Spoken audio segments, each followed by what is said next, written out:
You can step into my world, see the way I see it, no matter near or far. It is a sight worth seeing. Step into my world, see the way I see it. Rivah TV.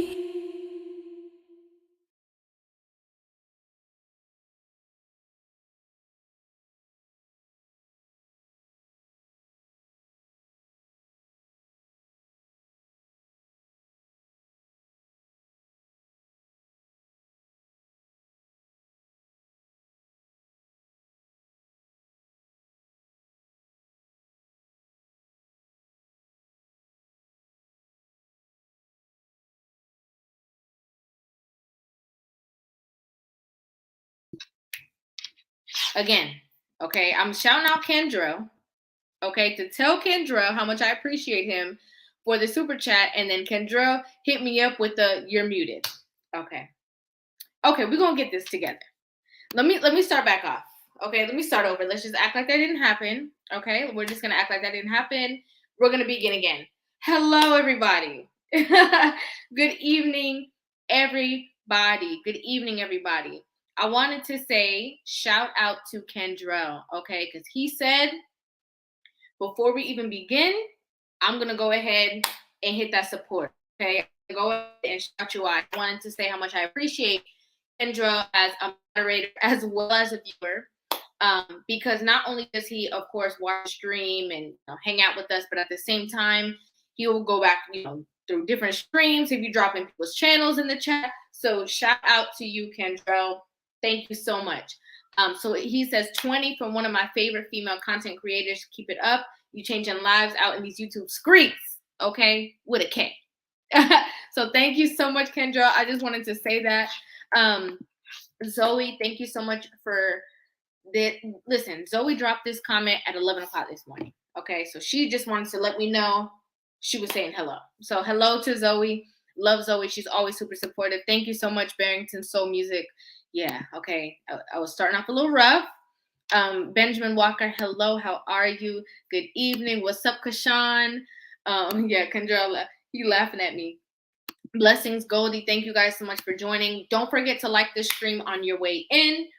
And I wanted to just talk to you guys, okay? I wanted to talk to you guys about, obviously, this topic, okay, about insecure women.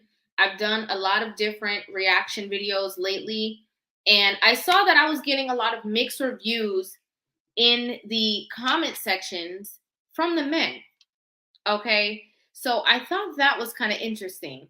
So I want to just dive into a couple of things. Hello, so Shantae, thank you so much for joining. Thank you so much. And for everybody, stick around. I'm going to go ahead and drop the link. Today we're catching a vibe, okay? So I'm going to go ahead and light my candle real quick. I don't have my tea. Normally I have my tea. So to give me that, cool, calm, and collective vibe, I'm going to go ahead and light my candle. And if you don't know, I got this candle from Good Advice Candles. They're on Instagram. Their candles smell phenomenal. This is my favorite one, though. Okay. This is called the Day Spa Candle. It's very, smells good. It's very, very tranquil. It makes you feel calm, chill.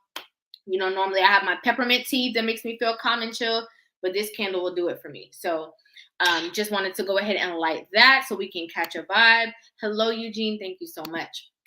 Don't forget to like the stream on your way in. So listen, okay, let me give you guys some background to this topic.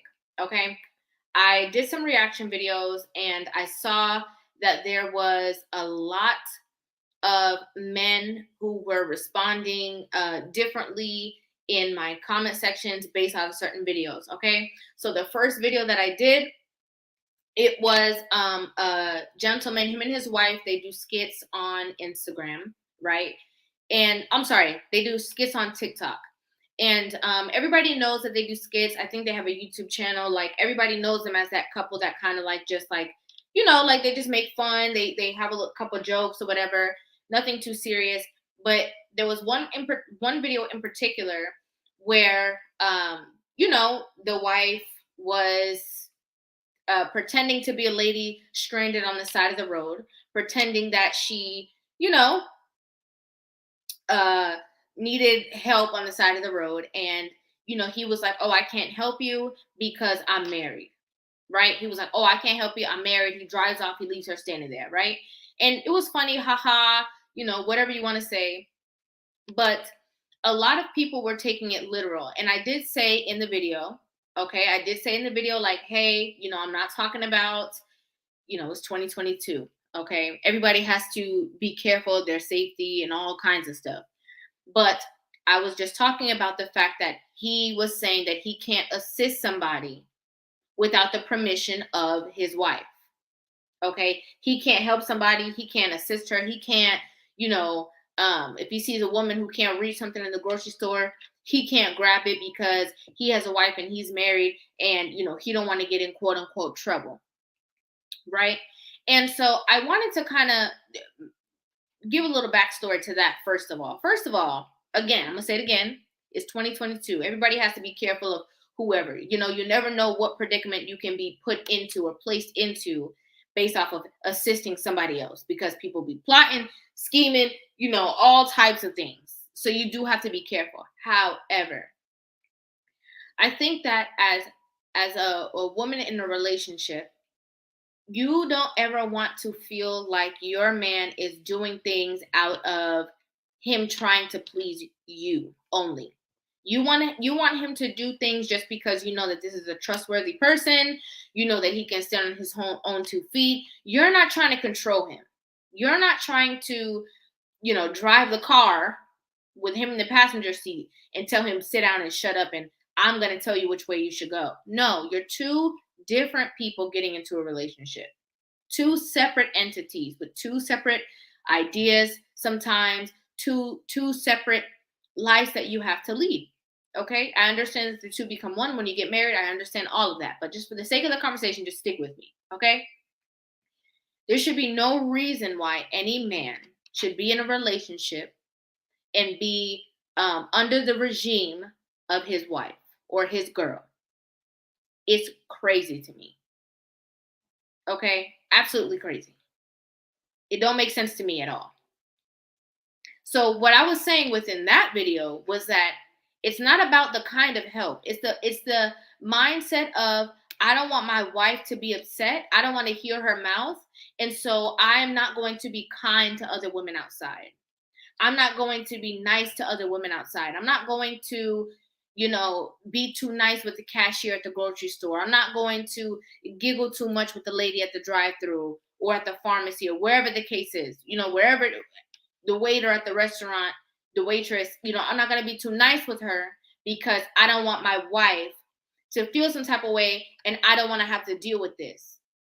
When you know good and well, okay, that if you were out by yourself, out with your colleagues, that is not the way that you would be reacting to women around you. That should not change. So whether your wife is around, your girlfriend is around, you're doing your own thing or not, that should not change at all. Period. Be who you are. If you have to get into a relationship and change the way that you relay yourself to other people, it might not be the right relationship. Or there might need to be some dialogue within that relationship to express certain boundaries. Right? And you also just saying, no, you're not going to tell me what to do. I'm the man. Okay? You're not going to tell me how to live my life because you're not my mother. You're my spouse. You're my counterpart. You're my girl. You're my wife. You're not my mother. Okay?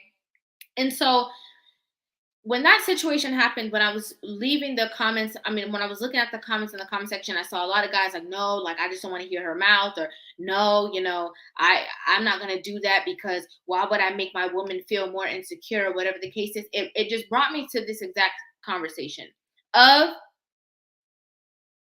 miserable, right? Or a miserable woman, a woman who is insecure. And there are different attributes of an insecure woman, and there's different reasons why a woman is insecure in a relationship, and we're going to touch on all of them, right? So firstly, this is just going to be to the ladies straight up. off the bat, off rip, I'm just going to go ahead and say it. If you are in a relationship and you are not where you want to be physically, if you don't physically feel your best self, if you don't look in the mirror and you are happy with what you see, right? If you see yourself without nothing on and you don't feel like you're that girl, you need to work towards being that girl. You need to work towards being your best self. If it's losing weight, okay, work towards that. If it's hitting the gym and toning up yourself, because some people can be slim and tiny, but not, firm, right? They can be slim and tiny and skinny, but not necessarily firm the way that they want to be. Hit the gym. You know what I'm saying? Use some weights. If it's acne, if it's whatever it is, take the time to look into those things and work on yourself. I have to say that. Because so many times as women, we have different hormones throughout the month. Sometimes you just be feeling like that, right? Like sometimes throughout the month, you just don't feel your best self. Okay? But that's not your man's issue. Men are visual creatures. Men see you how you are. It doesn't matter. It doesn't matter how you're feeling at the moment. It doesn't matter if you're sick. It doesn't matter anything. They are visual creatures and they're going to meet you where you are. So you have to take that up within yourself first. Okay? Like I said, if it's getting in the gym, if it's losing weight, if it's firming up yourself, if it's acne, if it's, just anything that you see that you don't like about yourself or that doesn't make you feel like you're that girl. Work on that. Society tells us so much now, like, oh, whatever body you have, he should love you regardless. Whatever you look like, it doesn't matter because that's not the reason why he should be with you in the first place. He should be with you because of, you're a good person. That would be making a man operate like a woman. Right? Because that's how women feel. As women, we feel as though, I can meet a guy and maybe other people will think that he's not as attractive, but his personality is great. He's nice. He's kind to me. He's sweet to me. He courts me. He treats me so well that turns into attraction. Men, no. If they're just not into it, they're just not into it. Offer it. Like if they look at you and they're not attracted or turned on by what it is that they're seeing right in front of them, that's not it for them. He might be laying with you, but he might be envisioning somebody else. And you have some men that are so visual that you walk past them and you don't look good, they got an attitude. Okay, they don't even want to talk. So when it comes to being insecure as a woman, every person in life may have had or has had once in the past before or has currently some kind of insecurity, right? That is important for you to work on. That is important for you to come to terms with. That is important for you to know that you can elevate yourself. Don't be complacent. Don't be like, oh, well, I'm just big. Everybody big in my family and I'm just big. So that he just gonna have to love me how I am. And you don't even truly love yourself how you are. You don't truly love the fact that when you go shopping, it's hard for you to even find clothes. You don't feel your best self. You don't feel 100% comfortable. And worse if when you got into that relationship, that's not what you look like. You're not going to feel so good. So because of your insecurities within yourself, you're now going to project that onto your spouse. So if he is on Instagram, for example, right? Like the girl who drove up to the gym, okay? Stock command, drove up to him in the gym and was standing behind him looking at the phone, okay? Whenever you see something or whenever you see a woman on Instagram or whenever you see him looking at somebody else, or if you're out in the mall with him and, he glances and looks at another woman, or if he glances and looks somewhere else, you're automatically going to have this thing ticking in your brain that's going to make you upset. That's going to make you angry. It's gonna make you feel some type of way. But you know what the thing is? It doesn't have anything to do with your spouse. The reason why it makes you feel some type of way is because of how you feel about yourself. He's not to blame. He's not the bad guy. He's a man. He's a man. When he sees a woman that's attractive, he's going to look. He should look. He's not blind. Okay? He's not blind. He can very well see. He's going to see other women. It's impossible for him not to. And worse, how social media is so rampant. Okay, Instagram, he's scrolling. He's not even looking at that. Maybe he's looking at cars or something. And you're just gonna see, bam, somebody pop up. Taking a picture of the back shot. You know what I'm saying? So you have to take that into consideration. There's always going to be beautiful women around. So if you're living your life basing your relationships on, who he's looking at or what kind of beautiful girl he sees, or trying not to be, trying to protect your man from the side of another beautiful woman because you're afraid that maybe she could take your man, or whatever the case is, you're going to have a lot of trouble in any relationship. Period. Because even if that man won't do that in front of you, he's going to do it. Even if you don't see it, he's still going to do it. And once he has to sneak around and not see things, act like he don't see that beautiful woman walking past him.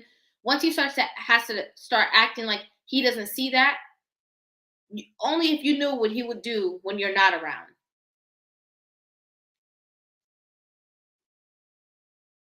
That's the first branch of insecurity as a woman within is looking within yourself. It's such a vital piece. It's looking within yourself.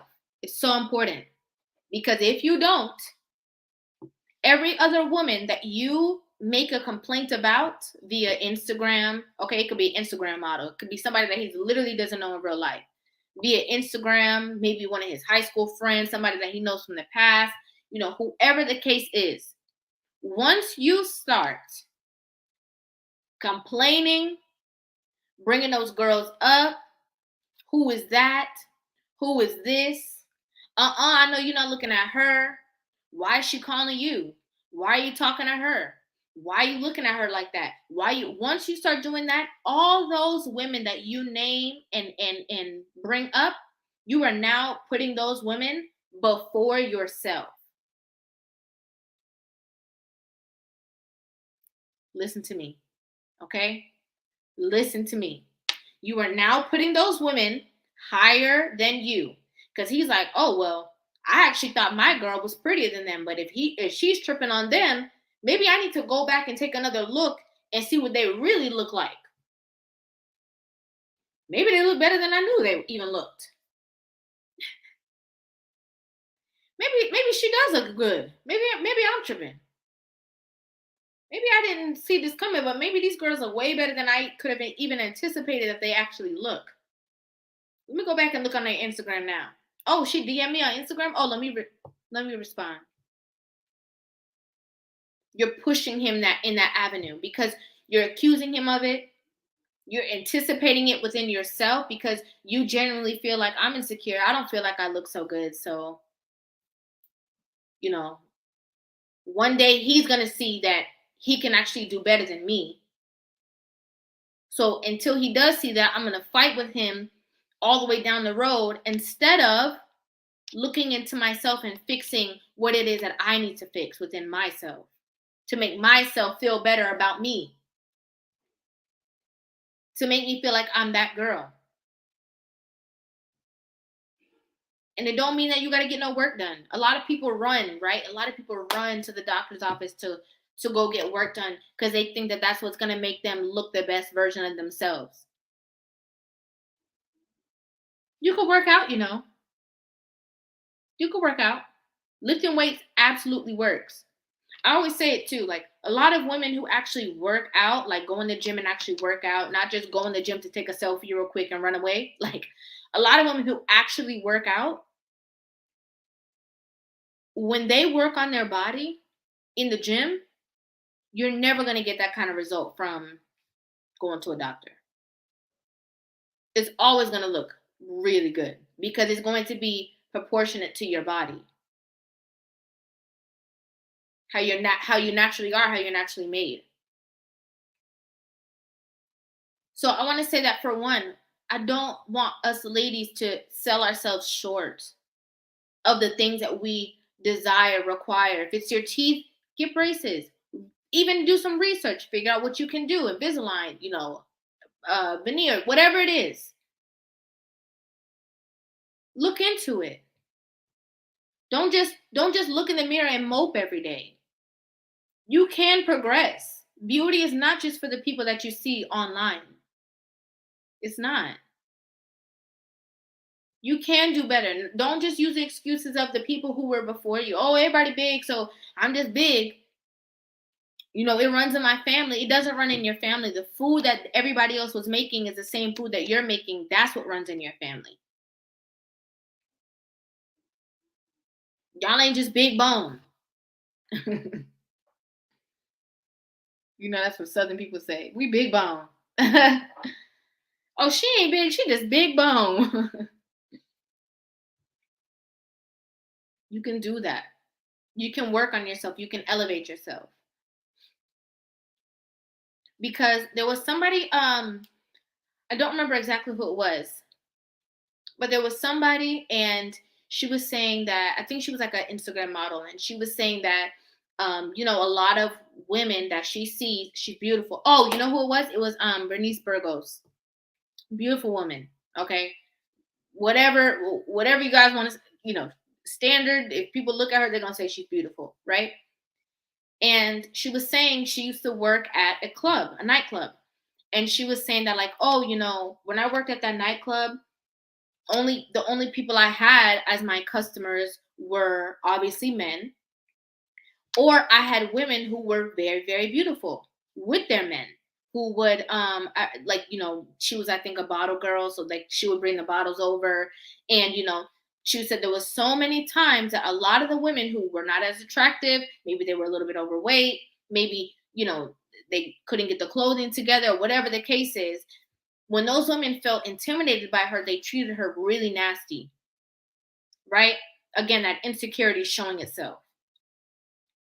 Treated her really bad, treated her really nasty. And she's like, as a woman, you have to be secure within yourself.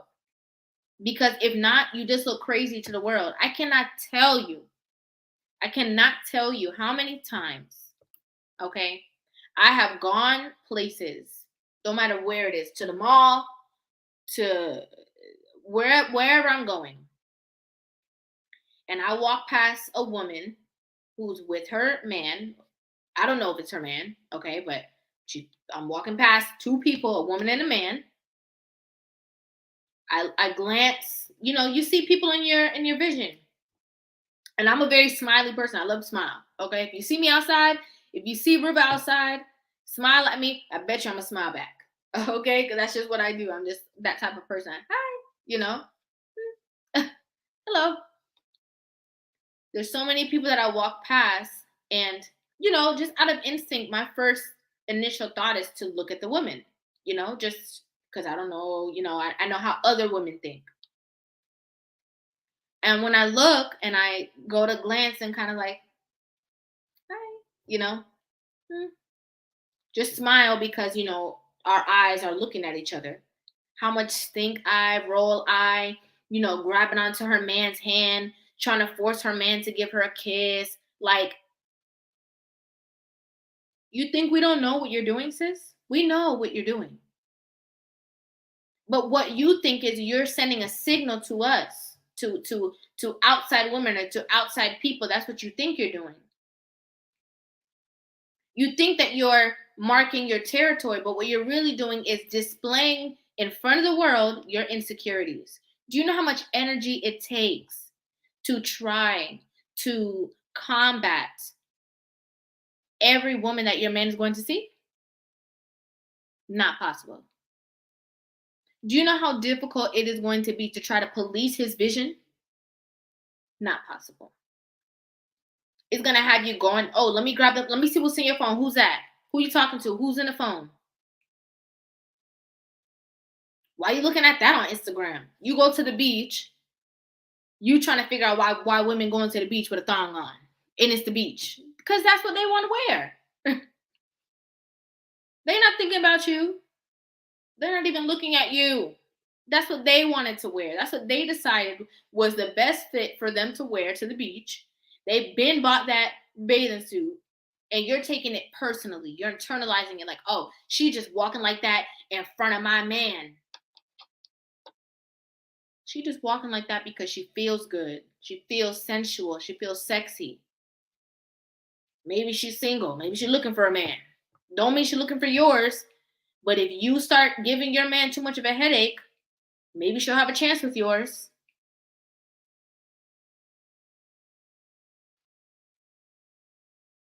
Women who are insecure in relationships will cause fights with their spouse over nothing. Over nothing, just for the proof that he actually is still into her. Just for the proof that he actually still likes her. Right? Like, oh, let me go ahead and cause an argument just so I can have a gateway to release all my feelings towards him. Like, oh, I'm mad because I feel insecure and I don't know. Well, when's the last time you called me beautiful? When's the last time you did this? You never did this. Why were you so nice to that lady at the grocery store? You're never that nice to me.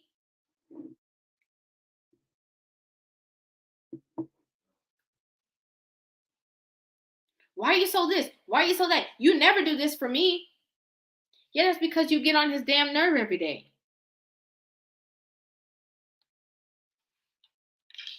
That's because you get on his damn nerve every day. That's because you're always arguing with him. That's because at that kind lady at the grocery store, his heart melted when he found out that a woman could be so kind, because when he comes home to you, you're none of the above. I'm going to read this super chat. Thank you so much, Eugene. It says insecure women are actually turnoffs. I have went with one and she did not trust me. She broke up with me. I told her that this is on her. A lot of women are in relationships with a man, breaking up the relationship, again, arguing with him, fighting with him, causing all type of issues with their man because of how they feel. And I want to give you guys a secret. A lot of them, again, are breaking up the relationship because they want to soften the blow. Let me break up with him before he realizes that he can do better than me. Let me hit him with that real quick. Thank you so much, Bobby. It says, you, Chantel, and Sade are all live. Listen, Monday is my day. Okay? Monday is my day. Monday is mine. I'm claiming it back. No. Monday has been my day. I'm just playing, y'all. But so many women are trying to beat their man to the punch. So many. Again, because they realize what's good. They realize that, oh, wait, one of these days, maybe he's going to realize that he's actually more attractive than I am. He actually deserves better than I have to offer him. He don't deserve this nasty attitude. He don't deserve me giving him, whatever clothes I just put on for the day. He don't deserve me being overweight. He don't deserve, he actually deserves a woman who takes pride in her appearance for their man.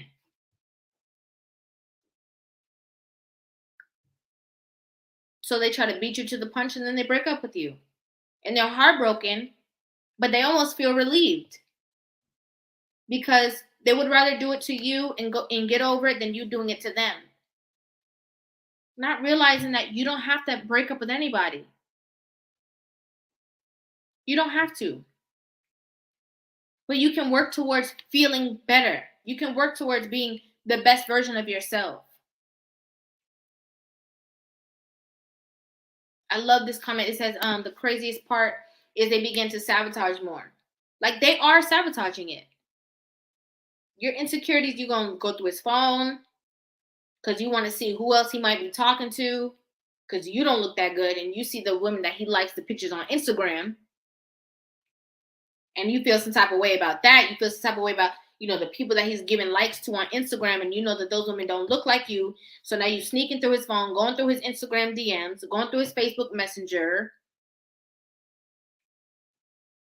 arguing with him, fussing with him, fighting with him. And the more that you're doing, the less attractive you look.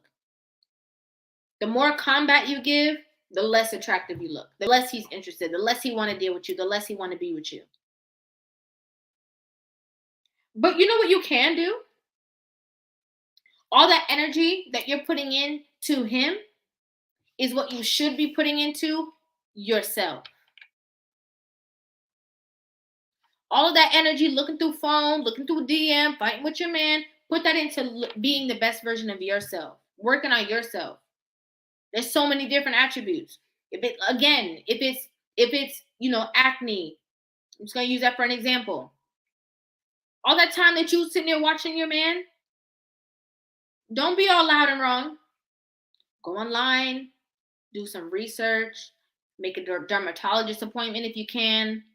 Figure out what it is. A lot of you guys don't even realize that it's a lot of the foods that you consume that are contributing to the acne. Do some research. If you're overweight, lose some weight. Don't just talk about it. Be about it. Don't talk about you want to lose weight and you don't feel good and nothing can fit you in your closet and you going to Burger King every day. Doesn't make any sense. Work towards that. You'll feel so much better about yourself and you'll feel so much happier in your relationship because you're bringing the best version of you to your relationship. And in turn, it's going to make your man happier as well. Insecure women are always angry. Always angry. And we have the hot girls, okay? We have the city girls that think the world owes them everything. They already angry, okay? A lot of them are insecure too. That's something that a lot of you guys don't know. A lot of them headed to the doctor every chance that they get because no matter what they do, they never feel good enough. And they're not realizing that it's not their outer appearance that they need to work on. It's because they're so not looking right. It's because spiritually they're not aligned. It's because they're empty. They're trying to fill a void and they think that making themselves look perfect is going to do it, and it's not. It's not.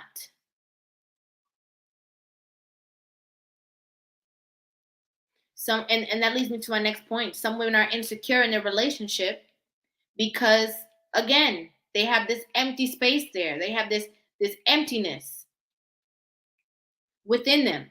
And they want this man to be everything. They want him to fulfill every single need. Some men are very capable. I'm not going to say that they're not. Some men are very capable that they can be with you in a relationship and they're like your best friend, your homegirl. Like you just feel like they're everything that you need. But you have to be a whole person getting into a relationship. You can't be half a person. You got to be a whole person. You have to be. Because if you're not, you're always going to be fighting your man, again, to give you more and give you more. And he's not doing this. Well, he's not doing that. Well, how come you're not doing this for me? And how come you're not doing that for me? And how come? Because you don't feel enough. A lot of us have to take into account as well, mental health as well. A lot of women, a lot of people go through things. They get into funks, depressions and stuff like that, anxiety, all type of stuff. Trust me, I'm very well aware. Okay, a lot of people go through so many different things mentally, and on the outward, they just cannot be their best self. It's so much better to be vocal about your situations. It's so much better to talk to your spouse about situations than for you to be, again, loud and wrong. Just mad. Your spouse doesn't even know why you're mad. He's like, why are you mad? Why don't you look your best self? You normally don't look like this. Why do you look like this now? Be vocal about it. Well, not feeling too good in my head. I just feel like I'm getting in my head a lot. I feel like I'm very anxious. I feel like I'm stressing out. I feel like I'm overwhelmed. I feel like I'm this. I feel like I'm that. Speak to your spouse. That's what they're there for. It makes you more attractive. Even if you look a mess. Okay? Even if you're looking a mess, in the midst of it, babe, I look a mess because that's how I feel. I look exactly how I feel right now. And he gonna be like, babe, dang, let's talk about it. Why you feel like that? What's the matter? It's more attractive to him because you don't have a wall up. You're not coming to him with this huge barrier walking towards him, putting the blame on him. You're coming to him humble enough. A lot of our women don't have humility. You're coming to him humble enough to be like, man, this is how I feel. I don't feel too strong right now. I don't feel the most beautiful right now. I don't feel like this right now. He's going to have way more understanding for you than if you just walk around with an attitude. Why are you doing this? And why are you doing this? You don't never. And women don't even realize, once you start saying you don't never, he ain't going to ever. Once you start saying what he don't do, that's what he won't do. Okay, you say he don't do it, now he won't do it.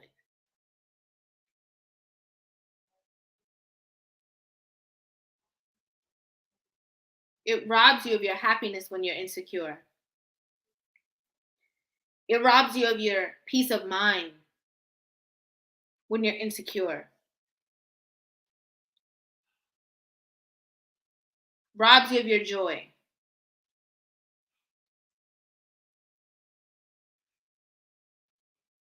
Always going to make you feel like you're less than. Like, it's always going to make you feel like you're not enough. Work to your securities. Do some soul searching. Find out what it is. What is it that I'm missing? What is it that I'm lacking? What is it that is making me do this? Don't just automatically run and jump on your man and jump on his back. Because you know, on a good day, when you feel 100, when you feel like you're that chick, if you saw him look at some girl outside, you're just gonna be like, oh, he was looking over there. Oh,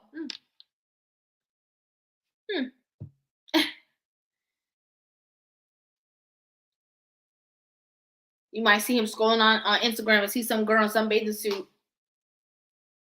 and you'll be like, oh, where'd you get that bathing suit from?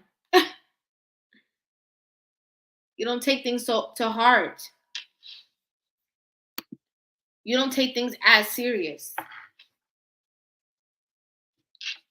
because you don't feel like those people are above you. Again, because you don't feel insecure.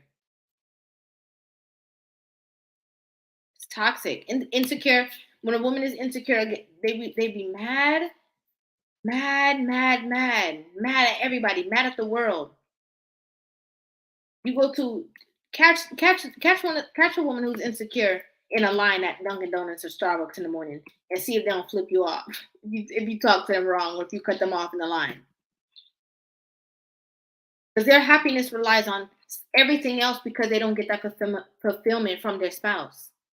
So instead of being, a woman who is fulfilled, she sleeps with her man when she wants to because she looks good, he looks good, everybody's happy, she gets her fulfillment in food, or she gets her fulfillment on coffee, caffeine,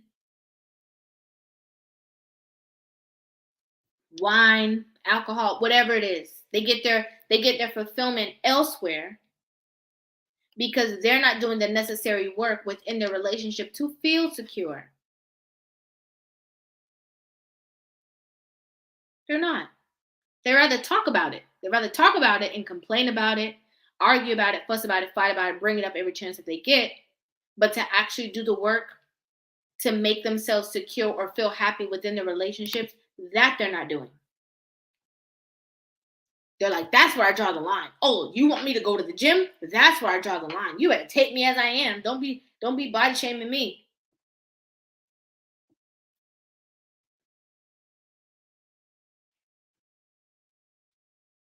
It's sad. It's really sad. And then, okay, we have a lot of men who aid in that mindset.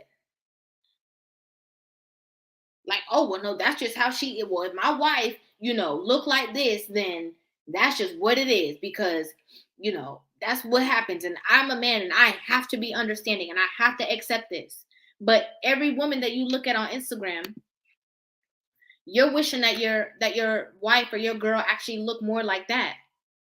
So you'll like a girl who looks so put together on Instagram. Okay, her outfit looks good, her hair looks good. Not a hair out of place. She look like she smell good. She just that girl. You'll like those pictures on Instagram. But when your wife walking around frumpy and she's an example of you, she's a representation of you, you're okay with that because you as a man feel like you can't have that as a wife. You feel like your wife can't look too good. Let's bring the insecurities on the other side. And it's not good. Because what you see, you not being the one who is the leader, to tell her and put her in her place, like, no, babe, you putting on a little too much.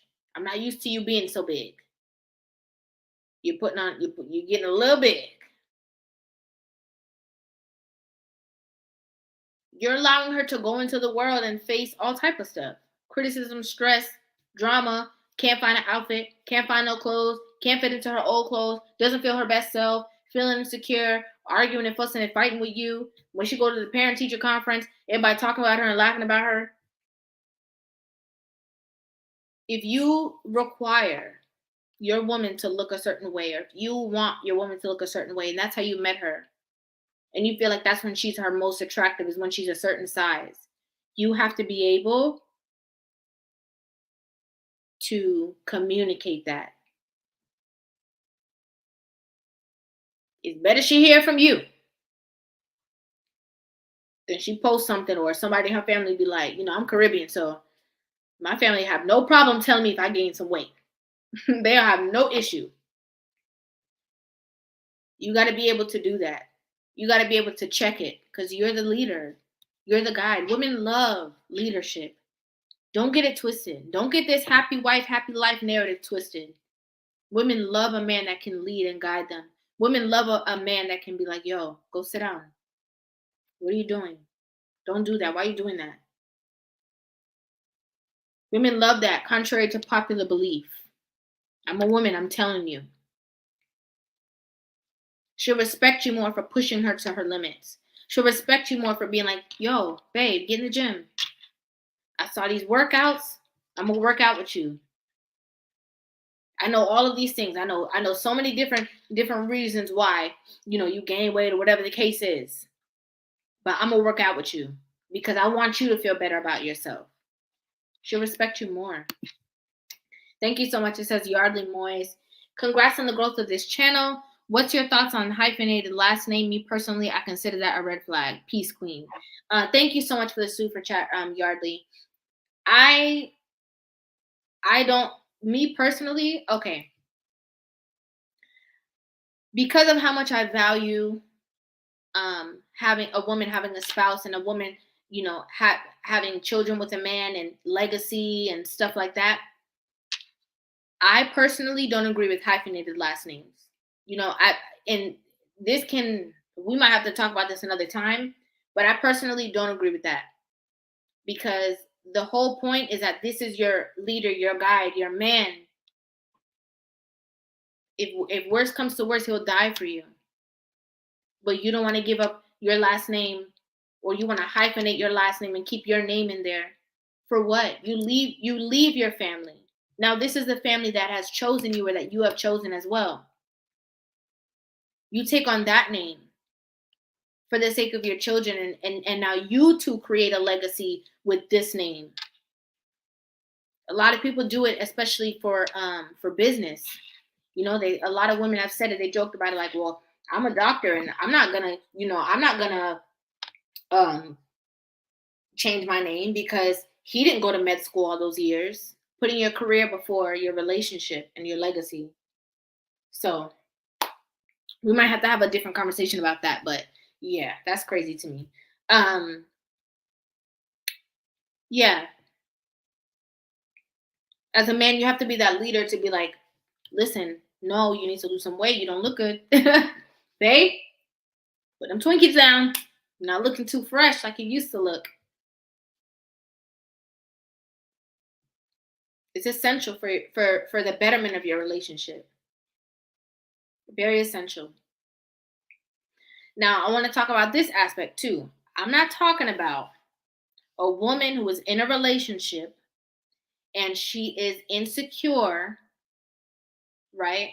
Because of the fact that maybe, you know, he cheated on her.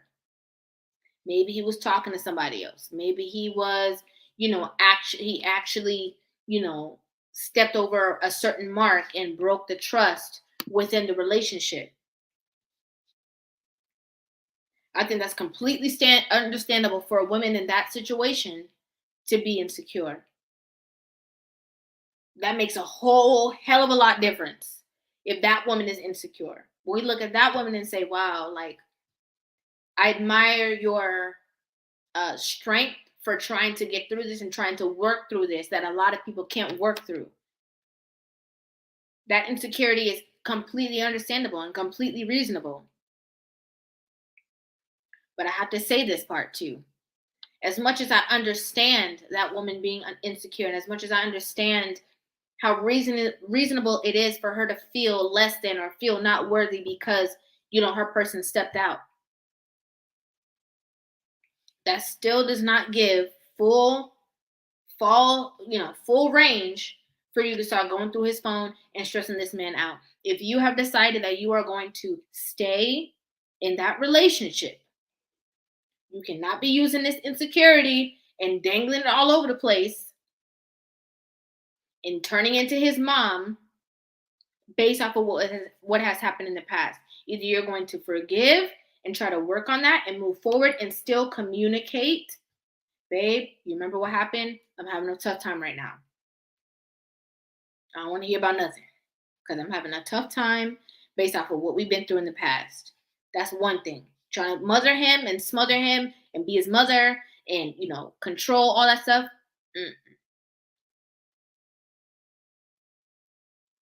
You're not going to find happiness from that. Still going to stress you out. You choosing to be there is choosing to take that step forward. So I think that as men, again, you have way more power than I think that a lot of, I know I say it and some other people say it, but when it comes to a relationship, a man is the ultimate. A man is the one that has the power. A man is the one that has that final say so. What he say will go. What he says, that's what it is. And I think a lot of men feel a little tainted because they haven't gotten that from maybe their relationships or from what society is saying, but you do. Don't be in no space and let no woman try to boy you up and sun you. That's the only way I can say it. That's the only way I can say it, guys. I don't know another way to say that. But don't let a woman sun you. Tell you what to do and change the person that you are. You are who you are. And that's just that. You are who you are. You're a man, you're not blind. If you see another woman walking past, it's not the end of the world. Don't bend to make her feel comfortable. Allow her to change that part of herself. That has something to do with her. Now, I'm not talking about you going to be standing there, okay, and your girl talking to you, and you over there like, call me, I'm not talking about that. Not you behind her back. Hey, yo, you got Instagram? No. I'm not talking about that. I'm talking about you just being able to be in that space and just be like, you glance and it's not a big deal. And you let her know it's not a big deal. You're making this a big deal. There's a story, I can't remember what it says. It's like, you know,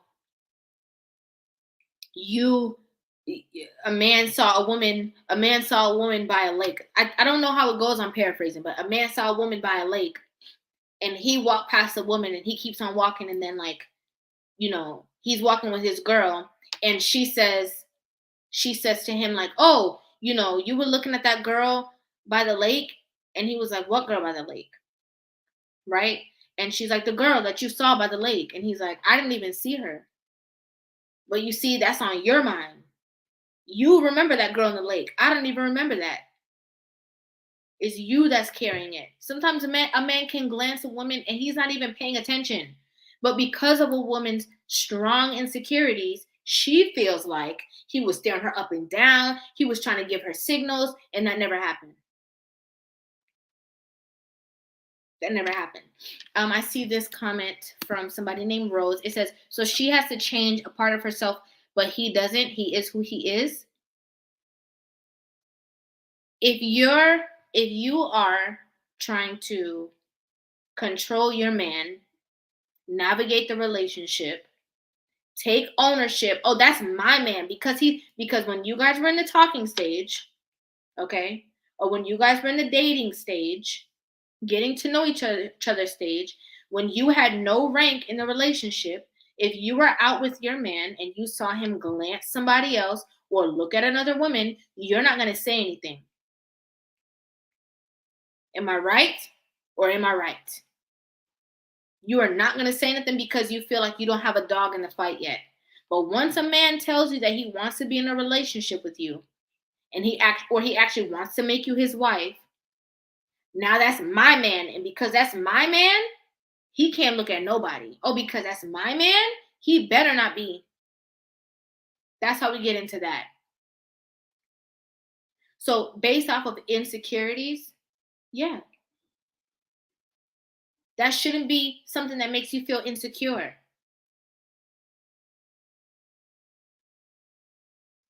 It's important to change that. Listen, I'm going to say this too. There's men who will aid that narrative with you. There's men who will say, "Okay,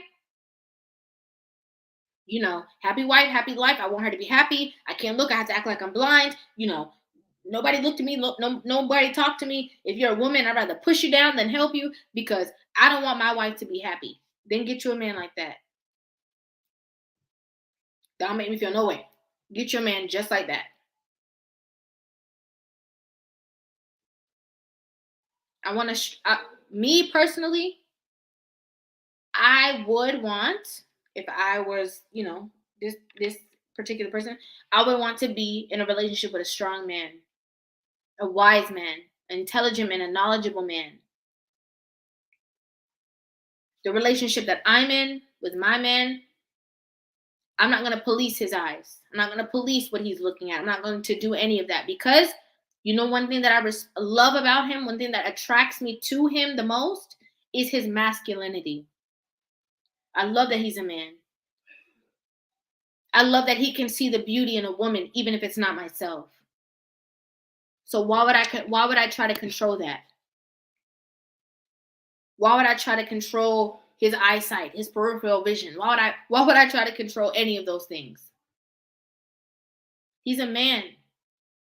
And I'm gonna say this very, very quickly, but especially nowadays, you gotta be like, okay, yeah, that's okay.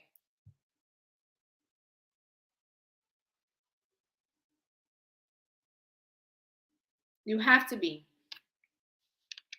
So I'm gonna go ahead and drop the link. Okay, I'm gonna drop the link about. I'm gonna drop the link so you guys can join if you would like to, and we can, have this conversation. I don't want anybody to get it misconstrued, and I like to talk about these things. And Rose, the person who was Rose, she has to change, but he doesn't. That's the thing about us women. We have to be able to focus on ourselves. The women that focus on themselves are the happiest in relationships. And I don't mean that you're not focused on your home, your man, if he ate, if his clothes clean, if his clothes ironed for work, or whatever the case is. I'm not even talking about that. I'm just talking about a woman that takes pride in her appearance. You're not trying to be up under your man every second. Okay. You're not waiting for the minute that you can just be up under him because he's home. No. Oh, I'm just going to go ahead and just take a quick shower and throw something on so I can go be up under him. No, you have to take pride in how you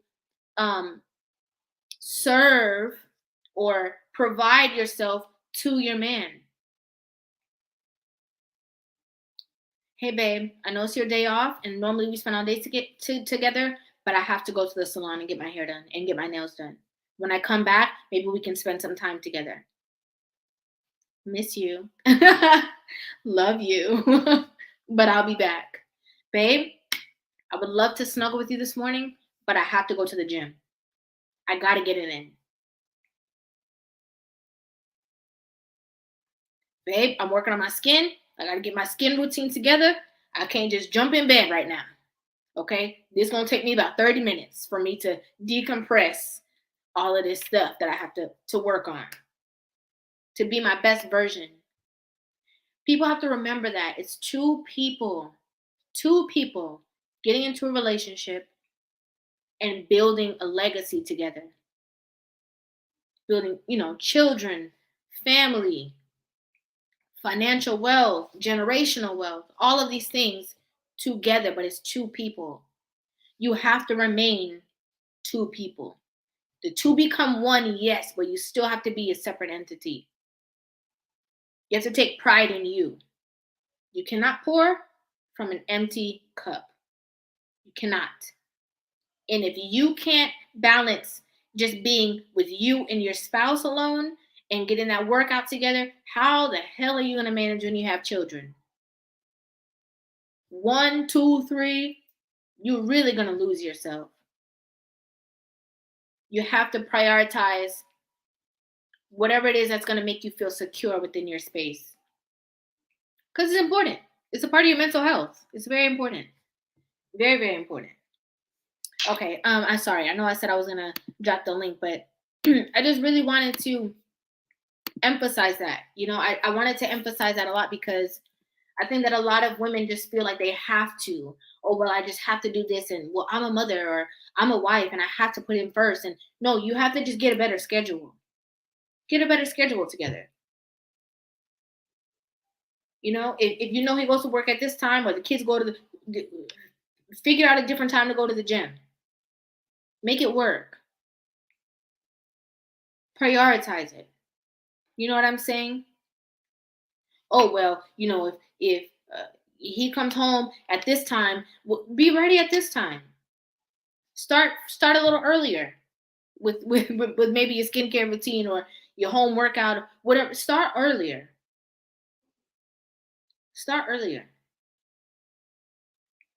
And I see this comment. It says someone earlier stated all men cheat. And he was saying, how exactly does every man cheat? The thing is, that's not even true. I want to address that too, because a lot of women, I saw this comment earlier, said that a lot of women go into relationships with the insecurities that their man is already going to cheat. So the relationship is done before it even begins. And that's true too. A lot of women have insecurities in relationships that have nothing to do with the current man that they're in a relationship with. It's something that somebody else did, something else that they heard from somebody else, some kind of movie they watch, like stuff that has nothing to do with them. That causes them to be insecure within their current relationship and has nothing to do with their man. Just because they think that narrative is true that all men cheat. That's not even true. There's some men who say more than one woman, I cannot. I don't have time. I don't want to deal with it. I don't want more than one attitude to deal with. I don't want more than one, hormonal exchange once a month. I don't have time. I'm not good at it. I can't multitask. I don't want to cheat. You definitely have men that are like that. And then but it does not mean that they're not capable. It does not mean that all men are not capable of it. But you have men that absolutely don't want to do that.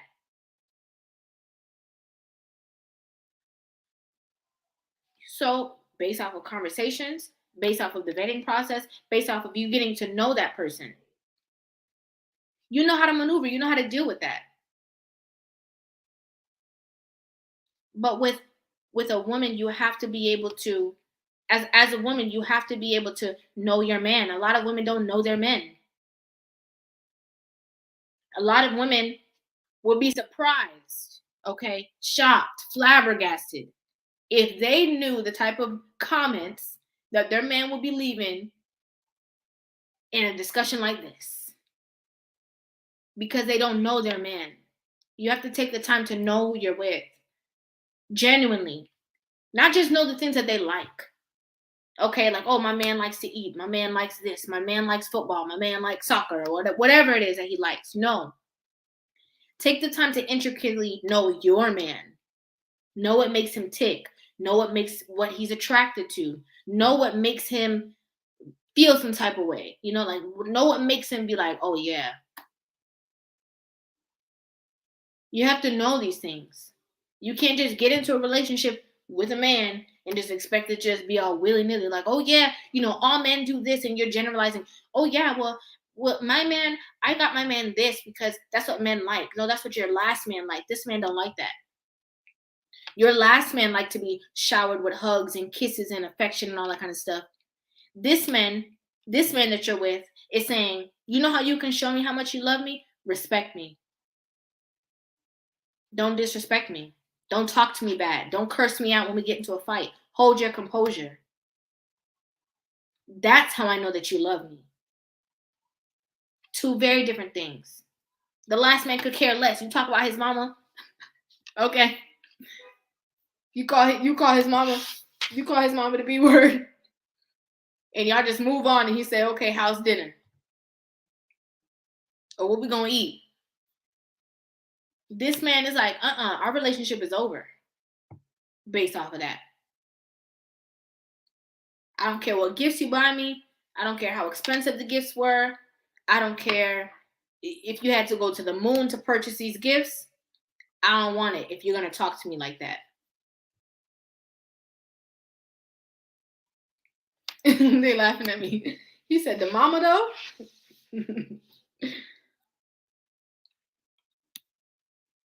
They don't care. They genuinely don't care.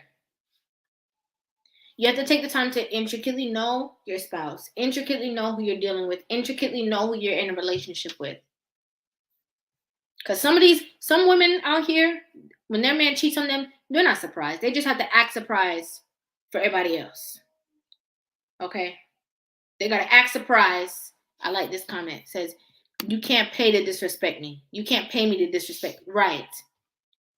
Okay? So I don't care what you do. I don't care if you buy me a Rolex. And you talk about, well, baby, I love you. You know how much money I spent on that Rolex? And he's like, uh-huh. But when you walked out of the house, you were disrespecting me and cursing me out. I don't have peace of mind, but I got a Rolex. I traded Rolex for the peace of mind. Can I give it back? How about I give it back? If I have to give this Rolex back to you for you to talk to me how I want to be talked to, then we could trade. But a lot of women don't know the nature of men in general. And then to take it a step further, they don't know their man. They don't know how men think, and they worse don't know how their man thinks. What they think their man like, he don't even like. What they think their man want, he don't even want. So it's important. I like this comment too. It says, disrespect is an exit pass. That's a good one. That's a really good one. But it's true. You know, you have to get to know your partner. A lot of these women, again, their man cheat on them. They're not surprised. They just have to pretend. They know who he is. They know who their man is. They're very well aware. Edward, I see you in the back. I'm going to bring you up. I want to bring up Kevin C first, and then I'm going to bring you up, Edward, so that we can chit-chat. Okay, Kevin C. Hello. Yeah, hey Rivah, how you doing? You got me? I'm good. Yes, how are you? Is it Rivah or Rivah? Rivah. Rivah? Okay, yeah. Hey, sorry about that. First things first. Hey, I got to do some admin stuff. I'm gonna figure out how to get on your channel, and I'll be down in a second, baby. I'm gonna figure out how to get in your channel and join because you actually have some really good conversations here. So Oh, I wanna, great. I'm gonna figure out how to add myself as a subscriber. I'll figure that out here in a little bit. Okay. So yeah, you had a lot of good points throughout your commentary. I do want to emphasize something and give you the male perspective. Hopefully that's kind of what you're letting us come up for. Sure. You know, so when I think of infidelity, cheating, as women like to call it, Mm-hmm. it's pretty doggone expensive. People kind of forget how expensive it really is to have a wife, take care of kids, and then have women on the side. Like, Mm-hmm. every time I think of women, not that I don't love women, I do, but at the same time, I think about how much it costs to deal with women. All right, that's nothing negative against women. It's just you have to associate women, money, and all this other stuff in finances. So look, the only guys who can do that, I mean, you got to be like Elon Musk wealthy, Bill Gates wealthy, just independently wealthy, and Right. that's just another part of it. The other part of it too is that if you're a regular guy working a regular job, doing regular things, doggone it, it's a lot of extra work. Like me personally, I'm just that lazy. One woman, one set of kids, and then that's about it. And that's most men. Now, I'm not saying that if something comes somebody's way, I'm not saying that they're gonna, take an opportunity to break something off. But I'm gonna tell you that woman has to make it so easy for that dude, so effortless that it's not gonna really cut into what it is he's trying to do as a husband, father, and everything else. Like, I don't think women really understand how much effort it really is to actually go outside your relationship. And then all the other after effects if you get caught. Like, what are you going to lose? And is this woman really worth it? And all this other stuff, this, that, and the third. So there's a lot associated with that. So when I hear about infidelity, I'm like, man, there's like about a half a dozen issues or more that you're already going to add on to it just by either being in a committed relationship or being in a marriage. And as far Right. as your topic of insecurity, as far as women being insecure, yeah, I Mm-hmm. understand. Because there's other women that are just as nice looking or better. But this is what you made a really good point about knowing your man, knowing what he likes, knowing what he's about, really knowing him, like literally know your dude. Like you're supposed to know your woman, everything that she likes, everything that she doesn't like. It's got to be reciprocal. And really, even if some other woman could just kind of get his attention for a second or two, I'm married, so my mind automatically goes back to, what, my wife does this. Like there's a whole list of things that she can do that no other woman can step in and do. Like Mm. if you make yourself irreplaceable, it really is. You're at a point where no other woman can step in and do your job. Like no other woman can do it. And matter of fact, I think if another woman even tried, I'd just be frustrated. Look, my wife already got this covered. Like, what are you even? Sorry about What are it. you trying to do? You don't know me like this, and so it's just one of those things. And then as far as expectations, a dude that's working hard, putting in the work, doing all the right things, the things that made you attracted to him, that made you want to be on his team, that made you want to be his, or made you want to, made you look at this guy and actually make him want to be your, or get him to the point where he's ready to be your husband and you're Mhm. ready to be his wife.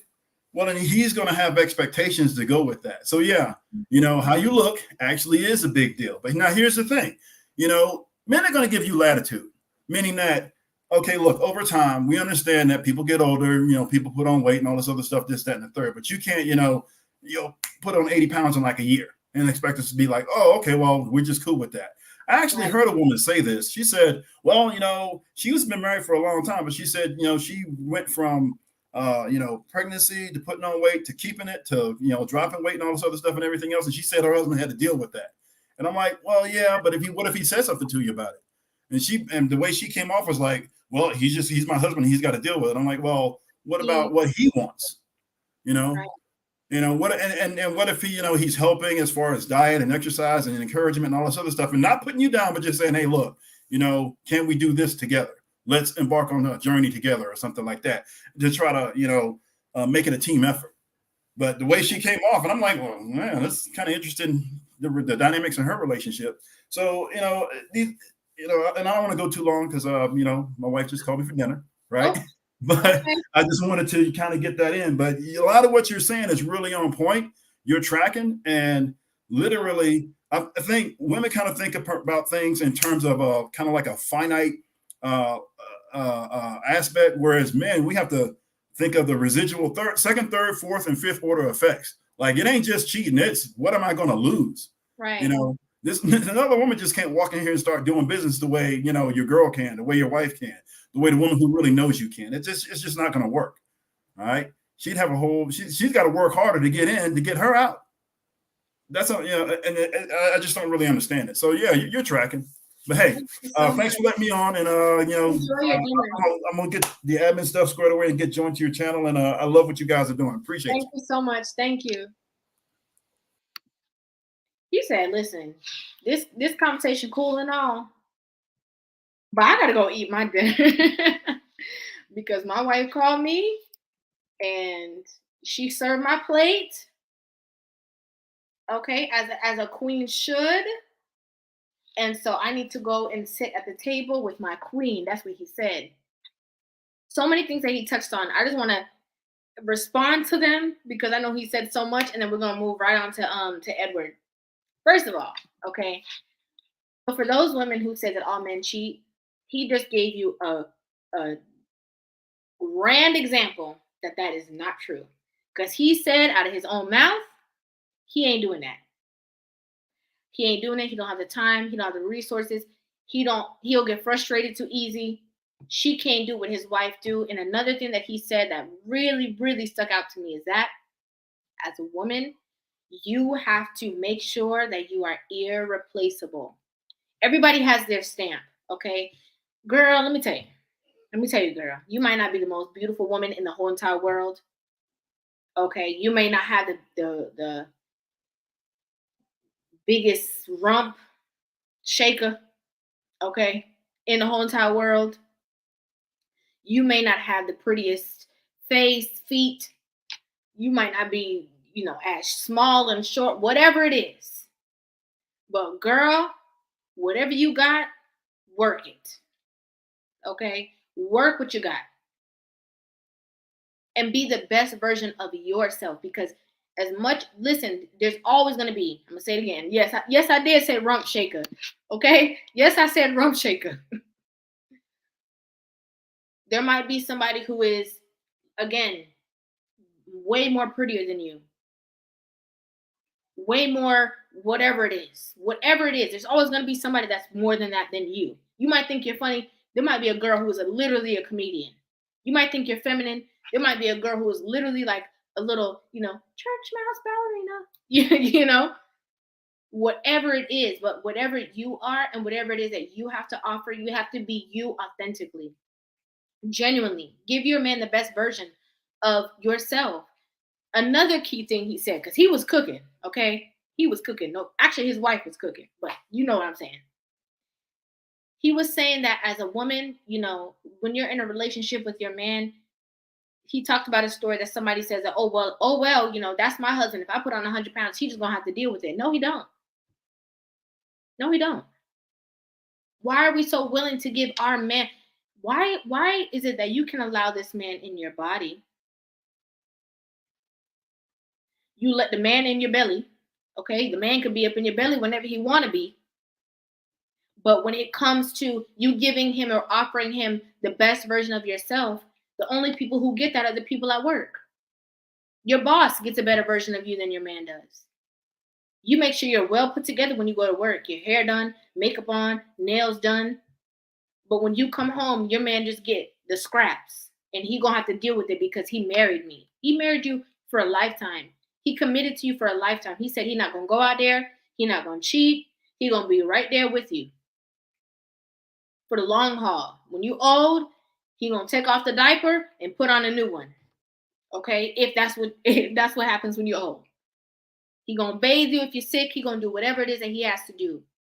But you want to give him whatever, the leftovers, the scraps, because he doesn't really matter. He should matter the most. He should be the most important, the most vital. And that's how a lot of people get caught slipping now. That's how a lot of people get caught tripping. They treat their man like they real irreplaceable until somebody comes and treat that man like he's not irreplaceable. I'm just saying. I'm just gonna go ahead and say that. Yes, I said it. Don't be mad. Edward. Hello. Peace. What's up, Rivah? What's going on? Yeah. What's going on with you? What's going What's on up? with you? Hey, I'm just hanging out. I'm listening. I'm learning. And let's see. You know, I have uh, I have some thoughts about this. A Hmm. few different thoughts. And let me take this little thing out my mouth real quick. I Okay. learned from the Breakfast Club you shouldn't have stuff in your mouth when you're talking Oh, yeah. on the microphone. But man, it's a deep thing. Like I don't know. I gotta be honest. I feel a little different from you and Kev. Maybe that's because I've never been married, so I don't. But I think what I wanted to say to you, River, is Mm-hmm. um, what can I say? Like there's so many men that Mm-hmm. I know personally that would never tell their woman they're gaining a little bit of weight, even Mm-hmm. if they been gaining a lot of weight. You know what I mean? But I think, me, I think, and I'm gonna be like those. Some people might call them 304s. I'm gonna say I do believe in zodiacs. So um, Mm-hmm. for me, I'm an Aquarius vibe. So I'm a straight shooter. I'm just gonna tell you what it is. So where Uncle my said, suit? "Where the soup?" Yo, yo, where is the suit? I don't know where the suit is. Where did the suit go? I gotta wash it. I gotta wash it, homie. I Well, got the greenish. I got the blue for you, Lope, on the bottom there. mhm. Um, Oh yeah, the blue. but now I had to switch it up. I had to switch up the look for Mm-hmm. the channel. Mm-hmm. You know, but that's good. See, I'm glad I set that expectation up there, and that goes to the point. You Mm-hmm. know, a lot of people don't set that up. One thing I learned about women, and I could be totally wrong, Mm-hmm. but from what I've read in books, there's this concept that's people think is new, but is really old, of the other woman. And it says that Mm-hmm. when a lot of women have this other woman in their head that they feel like is coming for their man or going to take their man. Mm-hmm. And it's Yes, they just so do. difficult. It's because you, on one hand, you got this picture in my mind, River, as you're Mm-hmm. talking, of Mm-hmm. this dude. This is not me, but just this dude, like, Mm-hmm. happy wife, happy life, you know, right? And he's miserable. Yeah. And I can see so many dudes here. They're like, River, I feel you, but there's a concept called withholding. He would say, if I tell her that, she ain't gonna talk to me. She ain't gonna give me no money maker. You said rump shaker, so I Rum say shake or money money maker. maker. Okay. Rum shake or money maker. She Mm-hmm. won't give him no money, and it's like it's a little bit. And But again, go ahead. I don't want to cut you off either, because I Mhm. want you to be able to finish your thoughts. But one thing I want to say is that one thing that the first thing that you said is 100% true. Women, a lot of women, not all women, a lot of women have this imaginary woman who can come and sweep up and take their man, right? And they know what that woman looks like, what that woman might talk like, what that woman might act like, how she might behave. And what a lot of women, because we're spiritual people over here. My tribe is pretty connected to me, so I can say this, and I know that it's not going to go over anybody's head. Mhm. What they don't realize is that that's the woman that they're supposed to be, but they're not being it. They're looking at that woman outside of themselves. Don't do that. Pause. No, but they're looking at that woman outside of themselves, but it's in your mind. Why is it in your mind? You're the one who thought about it. So if it's in your consciousness resonating and you can audibly hear how that woman even speaks, even think about how she walks, why aren't you doing those things? That's you telling you what you should be doing. It's not somebody else imaginary. It's not. It's you. Wow. That's what a lot of women don't realize. Because what you said, I can't even. When you said that, I was surprised that you even said that, because that's so true. Like, I can talk about that. I can tell you different conversations that women have had, thinking that like, oh, or women get into a relationship and they have certain insecurities and they call it out like, oh, you're just gonna leave me for an Instagram model. Well, and then maybe he will. But it's because you're putting that into his mind that you're separate from that person instead of being that person. You can be Claire Huxtable and still be, an Instagram model for your man. It's called It's duality. true. It's called duality, okay? Yes. You can be classy and ladylike and feminine and all of these things and still be, worse than the chicks on OnlyFans. Okay? You just have to be able to know that about yourself and know that essence about yourself. And you're capable of Mhm. these things. So that's to say that a woman representation of that person, take notes of that person. Take notes of those qualities instead of looking at it as something against you or something outside of yourself. Because if you can think about it, that means that you can become that as well. Absolutely. What we see is what we be. What you see, what you think is what you become. Everything in your life happens two times: the mental, then the physical, the thought, then the thing. So, Mm-hmm. but wow, I wasn't ready for all that. You know, I thought I'd just come here and say this little Loaded, thing. loaded Yeah, I today. see. I see. I wasn't ready for. Wow, you talking to you. Wow. We're talking to you. Mm-mm-mm. It's true though. I'm gonna let that marinate. Uh-huh. I'm gonna bring up. I'm gonna Yeah, bring up somebody. go ahead because I'm gonna bring you back, Edward. I'm gonna bring Edward right back. Everybody know Edward and Kashawn. I see Kashawn back there too. I'm gonna get to you guys. Those are my guys. So I'm gonna have to let that resonate with him and bring it back. Okay. Good evening, Nika. Hello, Rivah. How are you? I'm good. I said it right? Yes. Mhm. Okay. I was thinking about it the whole time. I'm like, Nika. Say Nika, not Micah. Say Nika. Okay. What are your thoughts? As I have to agree, and it's ironic because I work with insecure women all the time.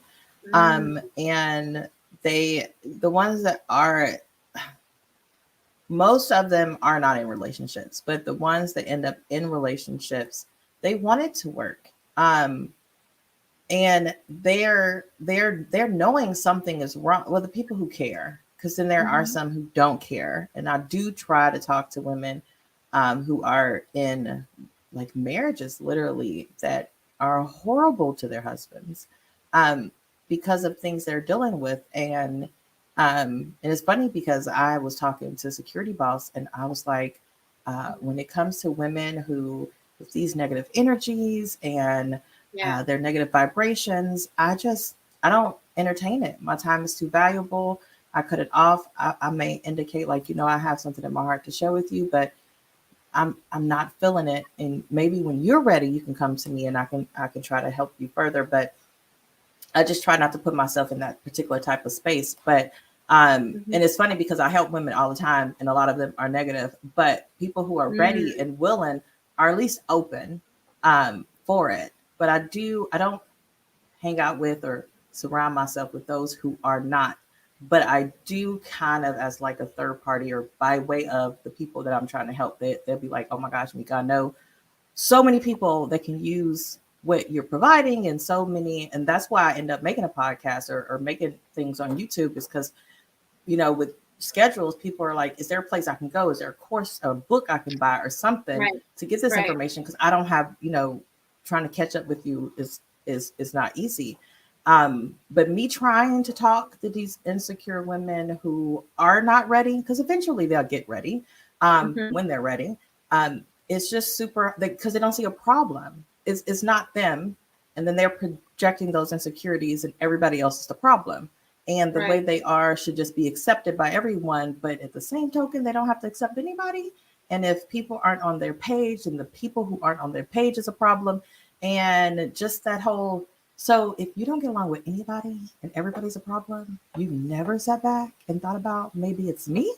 Like maybe the problem is you because you don't get along with nobody. And I'm happily married, 15 years, been with my husband 17 years. And there's people that I can talk to when their husband's not around, but when their husband come home, I can't even stand listening to how they talk to them. And I'm like, if you don't treat your life partner better than that while I'm on the phone, like I can't talk to you. Like I can't stand how you are berating him or like talking down to him. Like you can't have more respect than that. And then they talk about all the things that well, I gotta do this and I gotta do that. I'm like, ugh. And so how would your life be if you were single? Like what would that look like? Without his income, without his support, without his insurance, what would your life look like? And if you can't treat him better than you treat your puppies or your neighbors' kids, right? Something that is not from you. If you can't treat him better than that, then why are you there? Because to me, they deserve better. So if you can't be that better, if you can't treat them the way you want other people to treat you, then maybe you should really think about that, because that's the person you love that you want to spend the rest of your life with, and you treat them so bad. Like I can't even stand to hear it. My husband is everything to me. And I got to know him before we got married. So I know what he asks of me is like not ridiculously impossible. So whatever he needs, I'm there for him, and he take care of me and our kids. So I can't imagine, listening to women, the way they talk to their spouses or their significant others, a long-term relationship, when they are so pained and so have so much trauma inside that they don't want to work on. It just hurts my heart for that man and for them, because if they was able to just work on them a little bit, they can have a lot more freedom and joy in their lives that they're not getting, because it's like they're intentionally making themselves miserable. So yeah. Yes. And one thing that I really like that you said is, there a lot of women they mask the duties that they have to do, right? They feel insecure in a relationship, but then when you're like, well, why are you talking to him like that? You don't have nothing to do with that. It's you.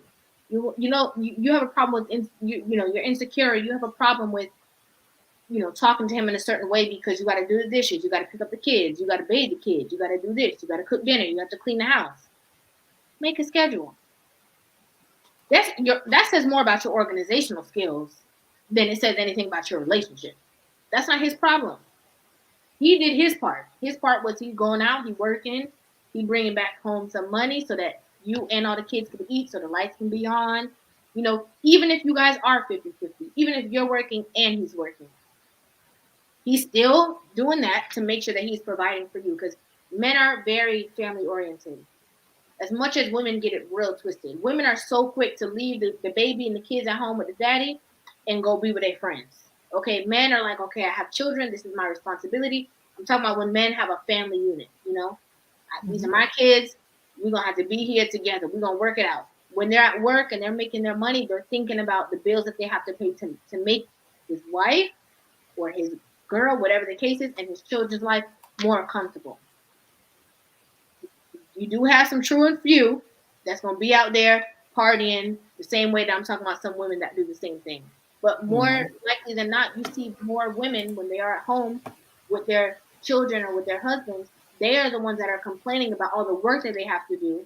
Whereas if a woman goes and she says, babe, I'm going to go out, I'm going to do my nails, I'm going to leave the kids with you. Even if the house may not be as perfect or, as neat or impact as you might, everybody's happy. You're not complaining. You're not in the house like, oh, well, I can't believe, you know what I'm saying? I'm not talking about the true and few, but I'm talking about majority. Fathers, they're like, I'm home, I'm chilling. Where the kids, babe, where the kids at? I don't know. They in there somewhere. They're still alive. They're not bleeding. Right. You have the mothers that will be like, sit down. Why are you being a kid? Why are you jumping? Yeah. You just eat peanut butter and jelly. Okay. Right. It's sugar. People need to pick their battles. And that's a problem. People can't just let things go and pick their battles. And it's like people, and you're right. Like I hear people talk about all these things I have to do, and delegate. Like, you know, there's some adjustments that my husband and I had to make over the last 17 years. I'm better with the finances than he is. And he gave that to me and I control that. And but he loves to cook and he will put on some loud music and be in the kitchen and be dancing around and making up some stuff as he go. And so that's his thing and that's what he do. And I do the discipline, you know, the structure, and he doesn't help with homework. So we both have our strengths and we both have limitations, and where it works at is knowing what that partner, first of all, discussing it before you get married or before you have a long-term relationship, so you can determine if where y'all at and what y'all need are compatible. But understanding, like, over time, okay, you're not so great at this, but I love doing this. I am into data analysis, and me having my Excel spreadsheet and having all like the stocks that we're invested in and the bills that comes in and what needs to go out, that like tickles my tail feather. Like I love it. It makes me happy. He hates it. He's like, oh, you like it? Would you like to have it? I'm like, yes, please. Like, I'll take it. And there's things I don't like that he loves to do, you know, and people complain so much. I'm like, what are some things? And I try to ask people, like, what are some things that you're picking your battles, you know, letting some stuff go, that you're not too particular about being done in a certain way, that you can give to your spouse and just have that discussion. Another aspect. Now, I've been with my husband for 17 years. He's 60, or he'll be 60 this year. And I know some people who have older spouses. And the funny thing about it is, like, man's memory is a funny thing. And the way they tend to store it is indicative of how valuable that information is to them and their lives and their families. And so I find myself a lot of time having to remind my husband about stuff. And some women just despise having to do that. Like, I told him 2 months ago, but like some women have memory like elephant. They never forget anything. They remember the taste and the smell surrounding the stuff you said when music was playing. Men don't work that way. And it's just give people patience and grace and understand we're different, and realize how your spouse communicate, how your spouse understand, and work within their parameters as you teach them your parameters. And sometimes people are not willing to learn. They're not willing to teach. They're not willing to work with people, and they're going to be miserable forever. Yeah. And it's bad. It's bad and it's sad. You know, it really is sad, because the reason why these conversations are necessary and why we have these conversations is because we do want to see better. But in seeing better, we have to address the truth. Okay, Demetrius, I see you back there. I'm coming right to you next. I don't want you to think I forgot about you, but we have to address it, because a lot of women console other women, right? Like, a woman will go to her homegirl's house and complain about what's going on with the kids in the house and this and that. And they're like, yeah, girl, F them kids. I hear it so much. I laugh because I hear it so much on social media. Like, they literally say that. And it's their kids. I'm like, but this is your kids. You know, and they're like, oh, yeah, let's just go out. Like, let's just do this or whatever. Or, you know, their spouses may think that they're hanging out at each other's house and it's fine. It's just two mothers getting together. And they having all kind of inappropriate conversations, okay, in front of their kids. They doing all type of stuff, talking about all type of stuff they shouldn't be. They're not even watching the kids, okay? The kids watching them at that point. So it's necessary to talk about these things, and it's not to down anybody for having insecurities, but it's to bring to the light, like, what is the root of your insecurity? Where is it stemming from? Because at the end of the day, it's your insecurity. It belongs to you. It comes from you. It belongs to you. You're going to have to work on it, figure out what it is, try to get through it to make, like you said, your relationship better, so you're not being the woman in the title. Insecure woman who making a man miserable. Right. Kid miserable. The bird miserable. The dog miserable. The cat miserable. everybody upset. But the acceptance is the key too. Like sometimes they don't even know that they are, and they won't do the work because they don't even see that there's an issue. Like I'm not insecure. I'm everything. I'm awesome. That's Do you true. really believe that? Because people who know their worth know how respect works, and they move differently. So maybe you think you are because you're trying to mask something. I think it's important for women to understand the little behaviors and the little signs and what to look out for, to be like, oh, I might have a problem. I might need to look further into something. I might need to try to, you know, write down how I'm feeling, or speak how, or be honest with my spouse, or actually have a conversation and get to the root of an issue. But to realize, hey, you need to accept that there's a problem first, and then address that issue, and work on your behavior. Yeah, that would be important. that's very true. So true. Accepting is the first step, because accepting it, because you have some women that see this time. I'm like, I know that's not me because me and my man. No, girl, we're talking to you. You went through his phone just now. You know damn well we're talking to you. And I saw a video about you talking about that. The dude at the gym, you were. I was, and it's a recorded one, and I wish I was like, oh, I want to be on here so bad. Like, I talk to women about that all the time, and I have my husband's passcode. He gave it to me. Like, I know how to get into his phone. And I've always felt, even from the beginning of our relationship, if I had that in my pit of my gut, that I felt like I needed to search his phone, I'm up. Like, if I had a desire, because I don't trust you then. Right. If I don't trust you, right. And a lot of time it's not anything they did to make you not trust them. It's your previous experience. And that other dude ain't got nothing to do with this dude. But Mika, as a woman on here, can we talk about that? Sometimes it's not even about something that your previous man did. Sometimes it's about what your friend told you happened to them. Oh, I remember when this happened to Ashley. So hold up, let me go on his phone, because Ashley. Oh, because you got a new man, and now they don't see you as much, and so they try to speak something in your ear because they miss you. And instead of just, girl, talking to you and being honest, it's like, girl, he worked too much. It takes him too long to get home. I would check that phone. I would see what's in there, girl. Yeah, pretty much. But then let's go back to the insecurity, because if you were secure in yourself and you had your little foundation together and you knew your partner, you got to know them, ask real questions before y'all end up in a relationship, then you have that trust there. And somebody speaking ill of you, that's not coming from a solid place. Or you'd be like, I know my guy. You know what? That's so true. And no, I think I'm gonna have to say that, because we can this can branch off to a whole different aspect. I'm trying to keep it light tonight. I'm trying to keep it organized tonight. Okay. But that is so very true. That's very, very true. You have to talk to your spouse. Okay, communicate things with your spouse. If you don't have trust with your spouse, you need to analyze the reasons why you don't have trust with them.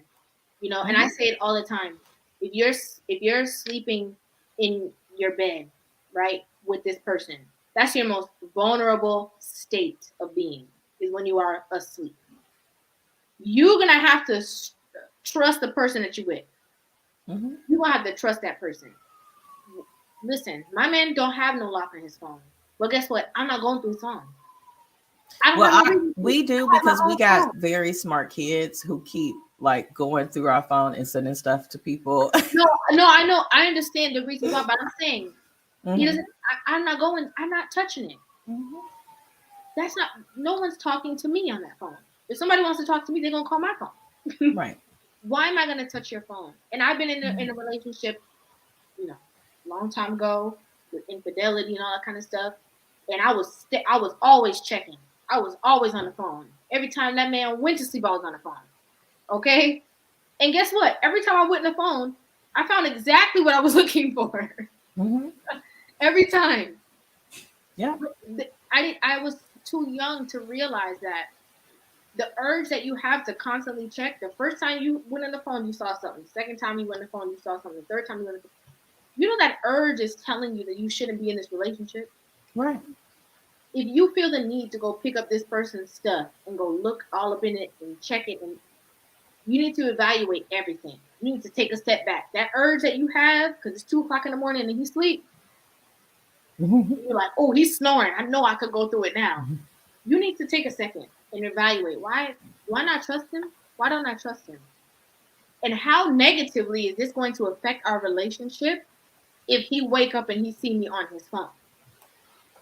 Because you thought you was gonna be done. Once he see you on his phone, it's done. I think a lot of women want to be caught going through the phone, so to show that they can. Yeah, and then but once he catch you, let me tell you the worst thing. Let that man catch you and he ain't doing nothing. You just told that man go cheat on me. That's what you just told him. And I heard you mention that before. It depends on the man. It really depends on because then some men would be like, oh, so you don't trust me? And I guess because my husband's a different breed, and some men may look at it like that, like you already think I'm doing it, so I might as well do it. But then some men is more concerned with, so you going through my stuff because what? You don't trust me? So what make you not trust me? So it can go multiple ways from that behavior. I think some women, I know what you're saying. It depends on the man, because we just talked to Kevin, and I'm so sorry, Demetrius, that you had to leave. I'm trying to wrap this up, but I don't want to cut anybody short. But thank you so much. Next time for sure. The thing is that so many men, the first person that came up, Kevin, he was saying that, he don't have time. He not cheating. He don't got the money for it. He not doing it. Right. But I think that a woman who is so anxious about a man cheating can cause a man who would not even normally cheat to cheat. Because it's like pressure. It's like pressure. Every time I look at a girl, you telling me something like, maybe you're showing me that I'm capable of something that I didn't even know I was capable of. Maybe I should try it. Maybe I should put a lock on my phone. And put a lock on my phone. Because I caught you, so I know where your head is at. I know where your head is at. Or also another aspect, very briefly, or now I know that I'm the prize in this relationship and you're not. Now I know that I'm over you. Because I was begging to get into this relationship. Okay, I can only deal with one woman. I don't got time for no other woman. I didn't even know I could get you. But now you're so insecure that maybe I can even do better than what I'm actually putting up with. So the attitude, the you going through my phone, you telling me what am I looking at? Oh, I know you wasn't looking at that girl over there. Oh, give me a kiss. That's the worst thing. Oh, you looking at that girl and she looks better than I do, and we're in the store. Hurry up and give me a kiss and show my ownership to you. This man is looking at you like your wife now. Like, why are you making me do all these things? Why am I jumping through all these hoops? So what you said is petty. But what you said is so true. It's getting to the point of acknowledging the fact that you do have an issue. You do have a problem. Okay, you have some insecurities.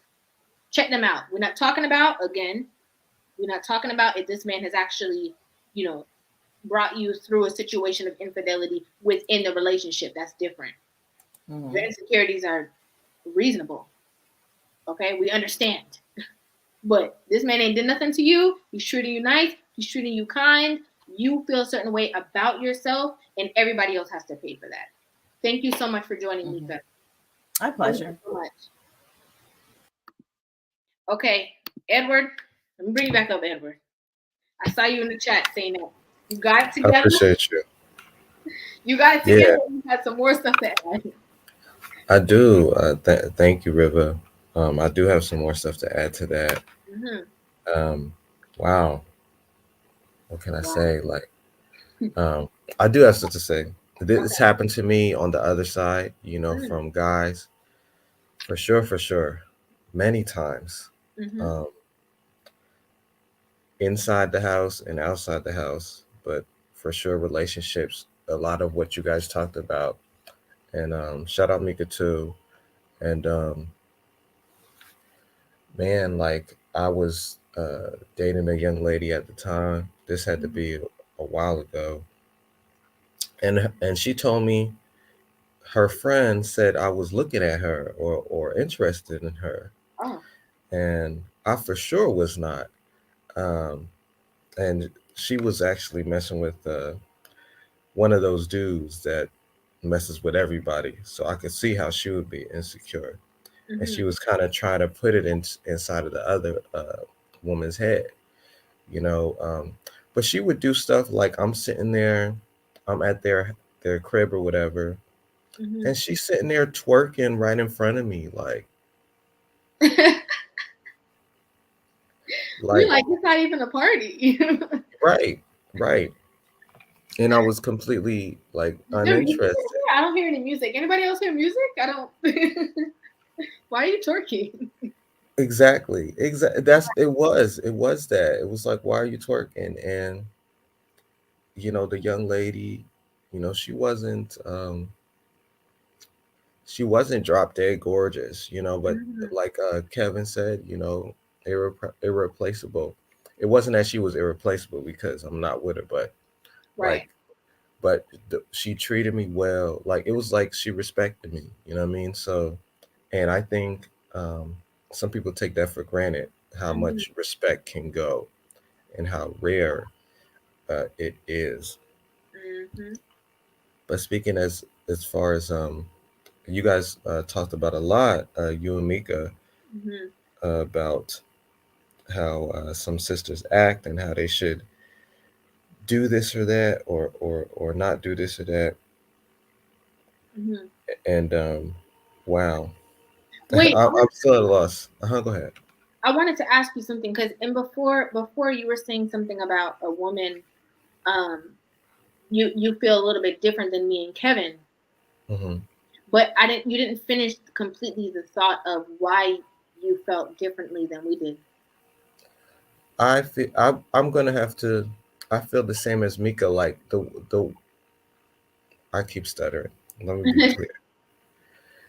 You guys are talking about, or talking to, Mhm. with, Mhm. for Mhm. women who want it to work, who are idealistic, who say, I want this to be the best relationship that it can be. Right. Not women who are just in it for the wrong reasons, or Mhm. purposely picked a dude who's promiscuous. And you should be insecure because you know that he's gonna be with the next person. He's whatever he's saying, it cannot be taken as truth. Right. He's just gonna say whatever he feels like you want him to say, Mhm. without any honesty or integrity behind it. So, um, when again, as a single man, I gotta be honest, keep it 100, just because I respect you, River. When Mhm. Kevin said, I feel so spicy for saying this. I feel like I'm in the other stream. Um, when he was like, I gotta hurry up because my wife. I was like, in my head, I wasn't gonna say it. I was like, no, you're on the live stream. Like, I'll eat when I get done. Like, I'm doing something right now. So that's what I thought. Mm. Um, I thought, I'm doing something. When I'm done, I'll be there. Mhm. But the gym video, I thought you were gonna Hold bring that on. up earlier. Okay, go ahead. Yeah, we're gonna stop there. Then we're gonna go right to that gym because I've been waiting Okay. to talk about this gym video with somebody. Okay, I talked about it in Mhm. my comment section, but I've been waiting. I see Kashawn down there smiling. I'm gonna have to bring him up. We're gonna have to talk about that gym video. Okay, we're gonna talk about the gym video, all three of us together. Okay, but and actually, if I see Mika still down here, I'm gonna have to bring her up. We're gonna have to talk about that gym video. Okay, we're gonna talk about it. But um, what I wanted to say was that he did tell his wife, hold on a second, I'll Mhm. be right there. But I think that in that aspect, it shows the value that he has for his woman because Respect. he is like, I can be here, I can talk if I want to, but you know what? She cooked this dinner for me because that's what as women, that's what we do. We cooking it for you. We know we're gonna enjoy it too. We know we're gonna eat it too, but it's for your happiness. That's why women, when we cook food for you, we be like, it tastes good, right? And waiting for the response. You like it, right? Tastes good, right? It's a little spicy, a little sweet. Yeah, I did that for you. So he wanted to, while it's hot, sit there with her and spend that time with her because of the type of woman that he deems her to be. Because even how he said, like, oh, any other woman that I get with, I'm not going to have time for any of the foolishness because of the high standard that my wife has set for me. You know, you can tell that this is a woman who puts him first. The fact that dinner is on the table and he has to go sit down. You know what I'm saying? He is like, I got to go now because I'm going to show my wife that I want to spend this time with you because of how much you show me. Their house probably clean. Okay, I'm just talking just from just my own, you know, the house clean, it's cold. I think you're right. Dessert ready, dinner ready, you know, TV set to whatever he want to watch while he eating. You know, it's like all together. So that's what I wanted to say. Big facts. Yeah. I feel like they are healthy. I think you attract healthy people here, and you're talking, as you said, you're talking to healthy, how it should be, how it's supposed to be. You know what I mean? Can we talk about this gym video? I think she's still staring at that brother in the gym. I think they're still there. They still at the gym. Kashawn, Mika, we're gonna talk about this all together. Okay, we have 2 women and 2 men. We're gonna talk about this gym video. What? Oh my God, that video. Please. Woo. Okay.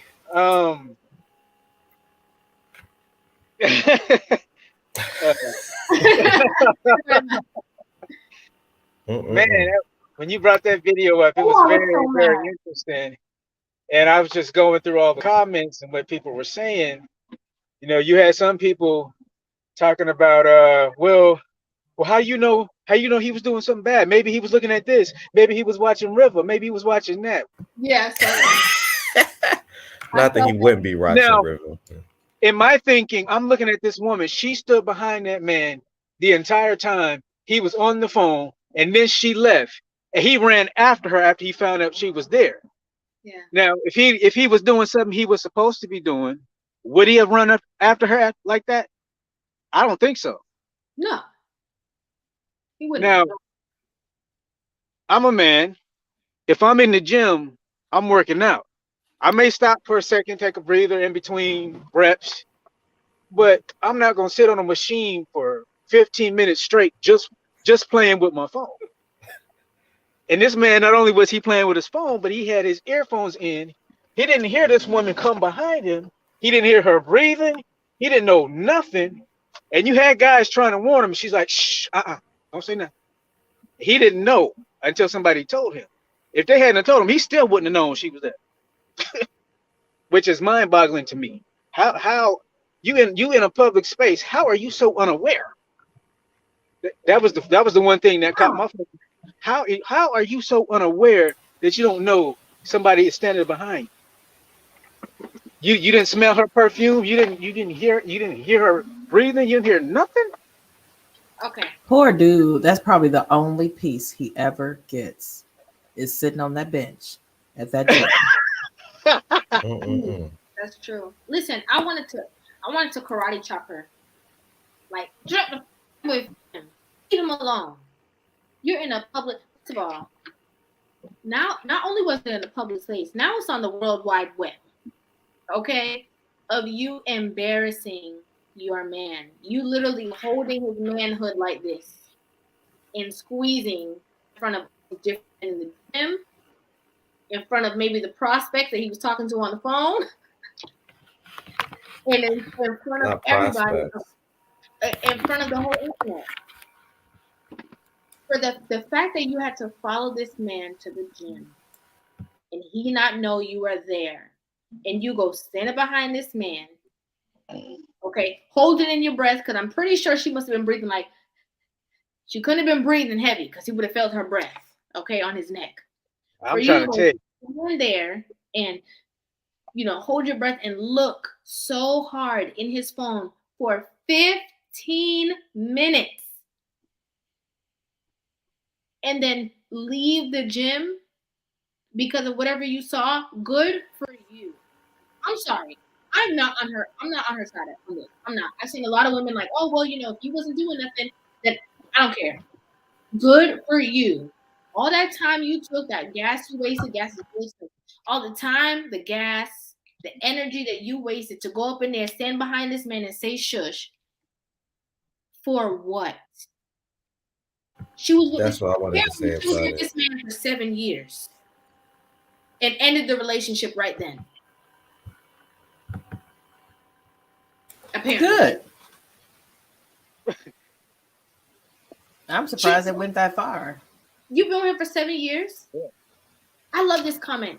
You can only imagine what she does at her home. Exactly. Because of her insecurities, she is what? Miserable. So miserable. Miserable. She making him miserable. Like Mika said, that's the only piece he get when he sit on. That's why he not working out. Because he like, I don't want to go home. It's so sad when I talk to women about what I do for my husband. My husband has his whole space. He has, I demand for him to have 2 hours of his me time a day. He has his drum set, he has his guitars, he has his TV, he has his Xbox that he'll never use in his little man cave. He has his speaker system. He loves music. He's DJ by trade. He is just like, if he had his art easel thing with his paints whenever he gets in the mood for that. It's like when the whole like happy wife, happy life, my husband looks at it in that way in a sense, because it don't take much to make me happy. And I look at it like, if my husband is happy and at peace and content, he will continue to put me on a pedestal. He will continue to spoil me and cater to me. And I feel sorry if anything ever happens to my husband for the next man, because they will have some very vast shoes to fill, because he does everything. Like I couldn't sneeze hard without him coming, baby, what you need? Right. You know what I'm saying? Because he's content. Everything is taken care of for him. He gets bored now, and now he's trying to find something to worry about. What can I fix? Where's my honey-do list? You make my life too simple sometimes. And it's a joke. But he likes to joke. So he jokes about it. I can just imagine. And I hear you talking about the girl in the gym. I'm worried about this man, right? This man that you stalking, literally. You're stalking this man. Your own man. You're stalking your own man. Okay. And you're in his space. And if you're acting like this at a gym where everybody can see you, like, you obviously don't give two craps about you and how your image looks, how you're perceived, because you don't care, because you don't have respect for yourself like that. So how is this person treated at home?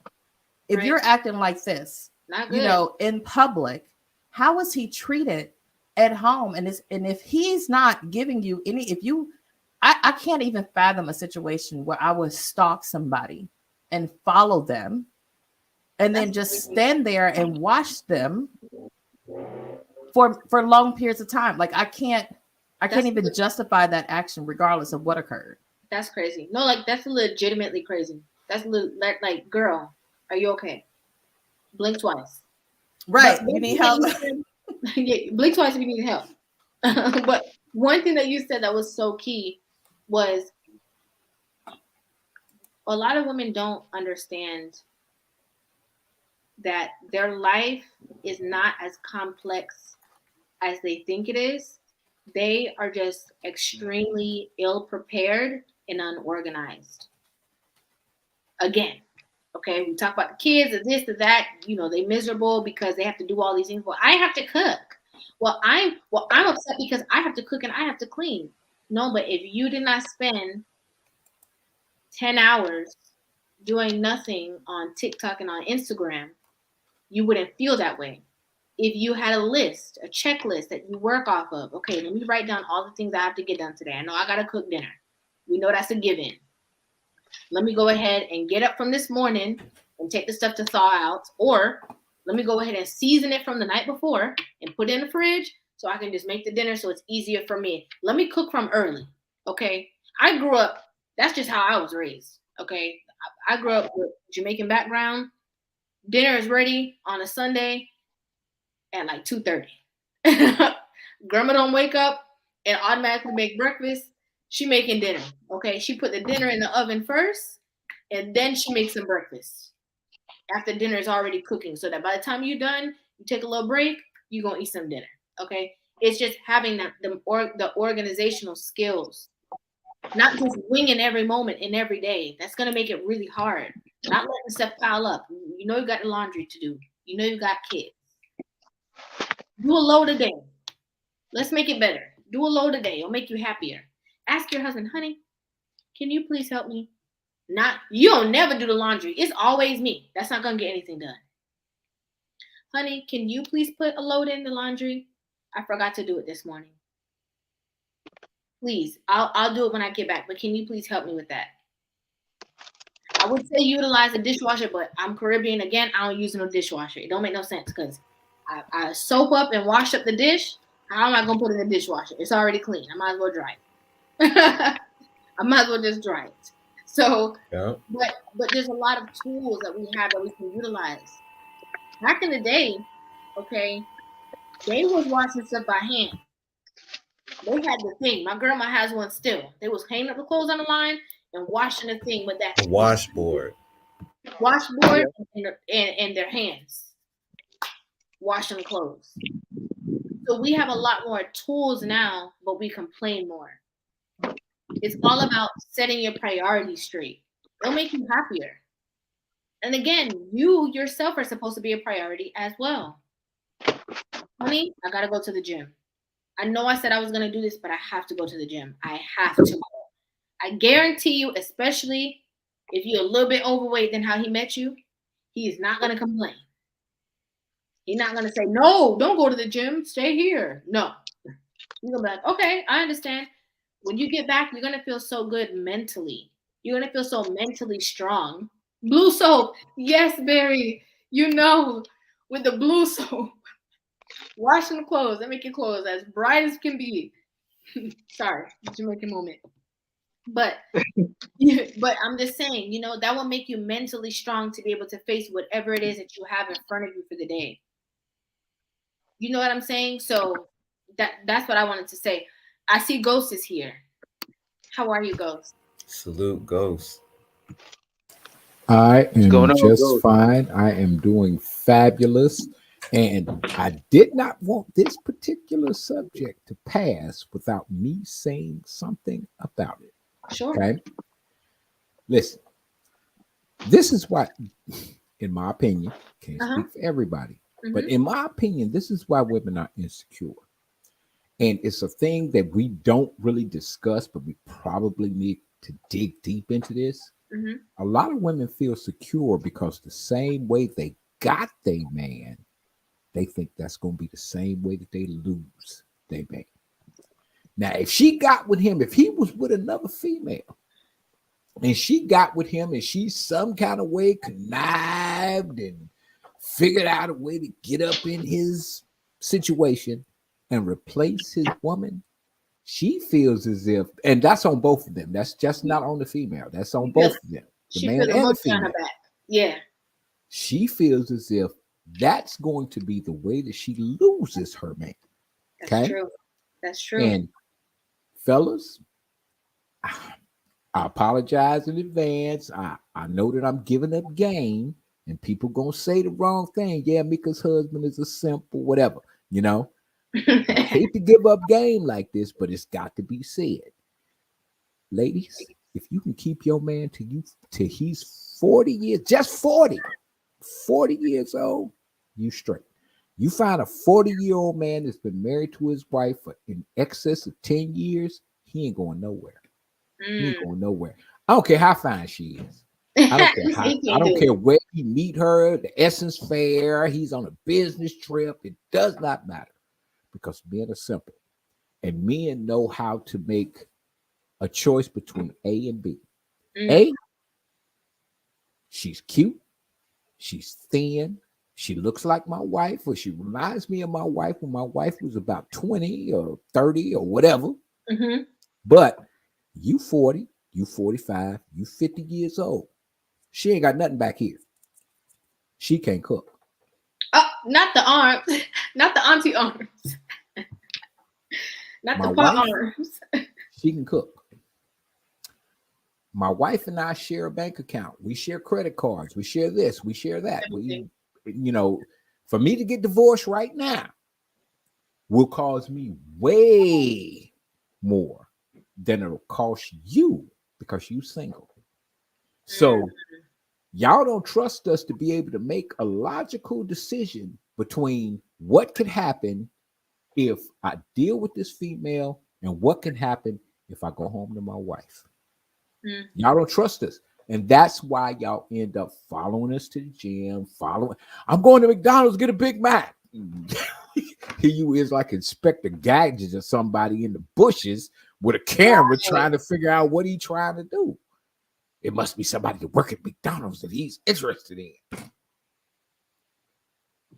40 years old, 45 at the outset. If you can get him to 50, you ain't have to worry about that. He ain't going nowhere. And I wanted to say, I wanted to say this part too. I saw this and it's so true. It says women have to realize when they are insecure for no reason that they actually hand their man over to another woman. And I could not agree with that more. I could not agree with that more. Even as you, right? You're as a man, you're saying that, like, after all that time, you're not going nowhere. I ain't going nowhere. And I see this comment too. It says, of course he ain't going nowhere. 10 years guarantee half, right? So they're saying, like, a lot of people are saying, like, of course, but so say for instance, people get with that person at a young age, right? And they get with that man at a young age, and maybe he wasn't necessarily 100% equipped. The same will still stand, even if you have a tumultuous beginning to a relationship. Maybe you guys were young, you didn't know the what marriage really entailed. He didn't really realize when he said forever, it was forever ever. It meant he can't go with Sally down the street. You know what I'm saying? Even if that's why some women, they understand that. They understand the mindset of a man, and even if their man steps out on them, they're not 100% automatically leaving that relationship, because they understand that he may have done that, but I know for the long haul, he chooses me. Without a doubt. Maybe he made a mistake. Maybe it was an accident. Maybe we were too young. Maybe he wasn't mentally mature. Because I'm sure, Ghost, I'm using you for the example now. I'm sure the man you are now, when you was 25, not 25, 25, you were not, probably as easily to be in a relationship and one way as you are now. So, my sis, I I could tell you stories that you would not believe, right? Because at that time in my life, I was one of those brothers that believed I'm single. When I'm single, that means that there is no rules, right? Because back then it was easier to talk to a woman, for one, right? And for two, to convince that woman that you were sincere in your advances toward her, right? I learned at an early age. Back then, I'm not talking about now. Back then, I learned at an early age the power of the phrase "I love you." You see what I'm saying? Whether I did or I didn't is immaterial. You know what I mean? I learned that the power of that phrase could get me whatever I wanted for that woman. Times have changed. Right. And all of us men, for those of you who are 20 years old, 25, 30, 35, 40, whatever, you'll get to know this as time goes on. There's a reason why Cheaper to Keeper was a number one country hit in America for like 2-3 months in a row. There's a reason why that, because a lot of people could identify with that song. It's cheaper to keep her. Right. Because once you get into marriage, with all your faults, all her faults, and a lot of times your faults are way more drastic than her faults. Once you find all of that out, you start making that logical calculation. Is it more beneficial for me to leave this woman? Is it more beneficial for me to reform my ways to keep this woman? Or is it more beneficial for me to leave this woman? And when you're 30 and you feel like you still fly and suave and I holler at anybody. Janet Jackson walk in, I got it. You know what I mean? When you're 30 and you still feel like that, that's a different calculus than when you're 40. And now we know men are not feeling type creatures for the most part. But in the back of your mind, you're trying to figure out whether or not she really like you for you, or does she like you for your paycheck? Does she like you for what you could provide for her? Because now you don't have that big old afro. You starting to get thin right in here. You start to get a little gray around here and a little gray around here. You don't just walk into the club and women just line up to holler at you no more. That's another part that we don't talk about as well. And I think that's relative though, because the finances have a part to play with that. And also, I think now 40 looks a lot different than it looked back in the day too. True. So I think it's relative to how that person carries himself. If they are the status quo 40, that's gonna look different than he fly, he still got it, he the man 40. You know what I'm trying to say? Status quo is like, oh well, I'm 40, so I should put on glasses. I'm 40, I should gain weight now. I'm 40, I should have a beer belly because I'm 40. Different. That's how females see it. But men are a little bit different. We actually do have body issues about ourselves as well. We just tend to max that with I'm the man and I run things. None of us like looking down and saying, man, I don't have anything in my closet from 2 years ago that I can still wear. Right. Nobody. Right. I remember when I used to go to the grocery store and women used to just smile at me. Now they look at me and they, get their cherries or they cereal. They keep on pushing. I used to be able to flash these dimples at a female and they'd be like, ooh, you so cute, you got dimples. But dimples with gray hair, I'm just saying, it ain't the same, So we have to think about how this affects a man emotionally too as he gets older. All you 20, 25, 30, 35-year-old dudes, y'all don't get what I'm saying because y'all don't get it yet. 40 years old, you're going to wake up one day and something going to be hurting that's never hurt before. Every year after that, something else is going to hurt that has never hurt before. And that's going to make a difference in how what you broadcast to society, And I like this comment too. It's funny because Mika said they still smile. He just don't see it. His mindset's different. It's true. Men change in a different way. Sometimes when they get older, especially if they're happily married, they're not even paying attention to that. They're like, okay, ma'am. Excuse me, ma'am. They are not. A woman could be blatantly flirting. He'd be like, that woman talk too much. Like, man, I got to get home. You know what I mean? I understand, but if I ain't, if I don't go home, you're like, okay, man, stop talking now. I can't think of a lie that would take me out of the game for the next 30 minutes. I can't think of a lie I could tell my wife because she's used to my pattern.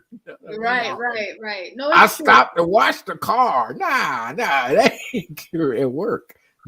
Not with a guy that's been married for 10 years. Yeah.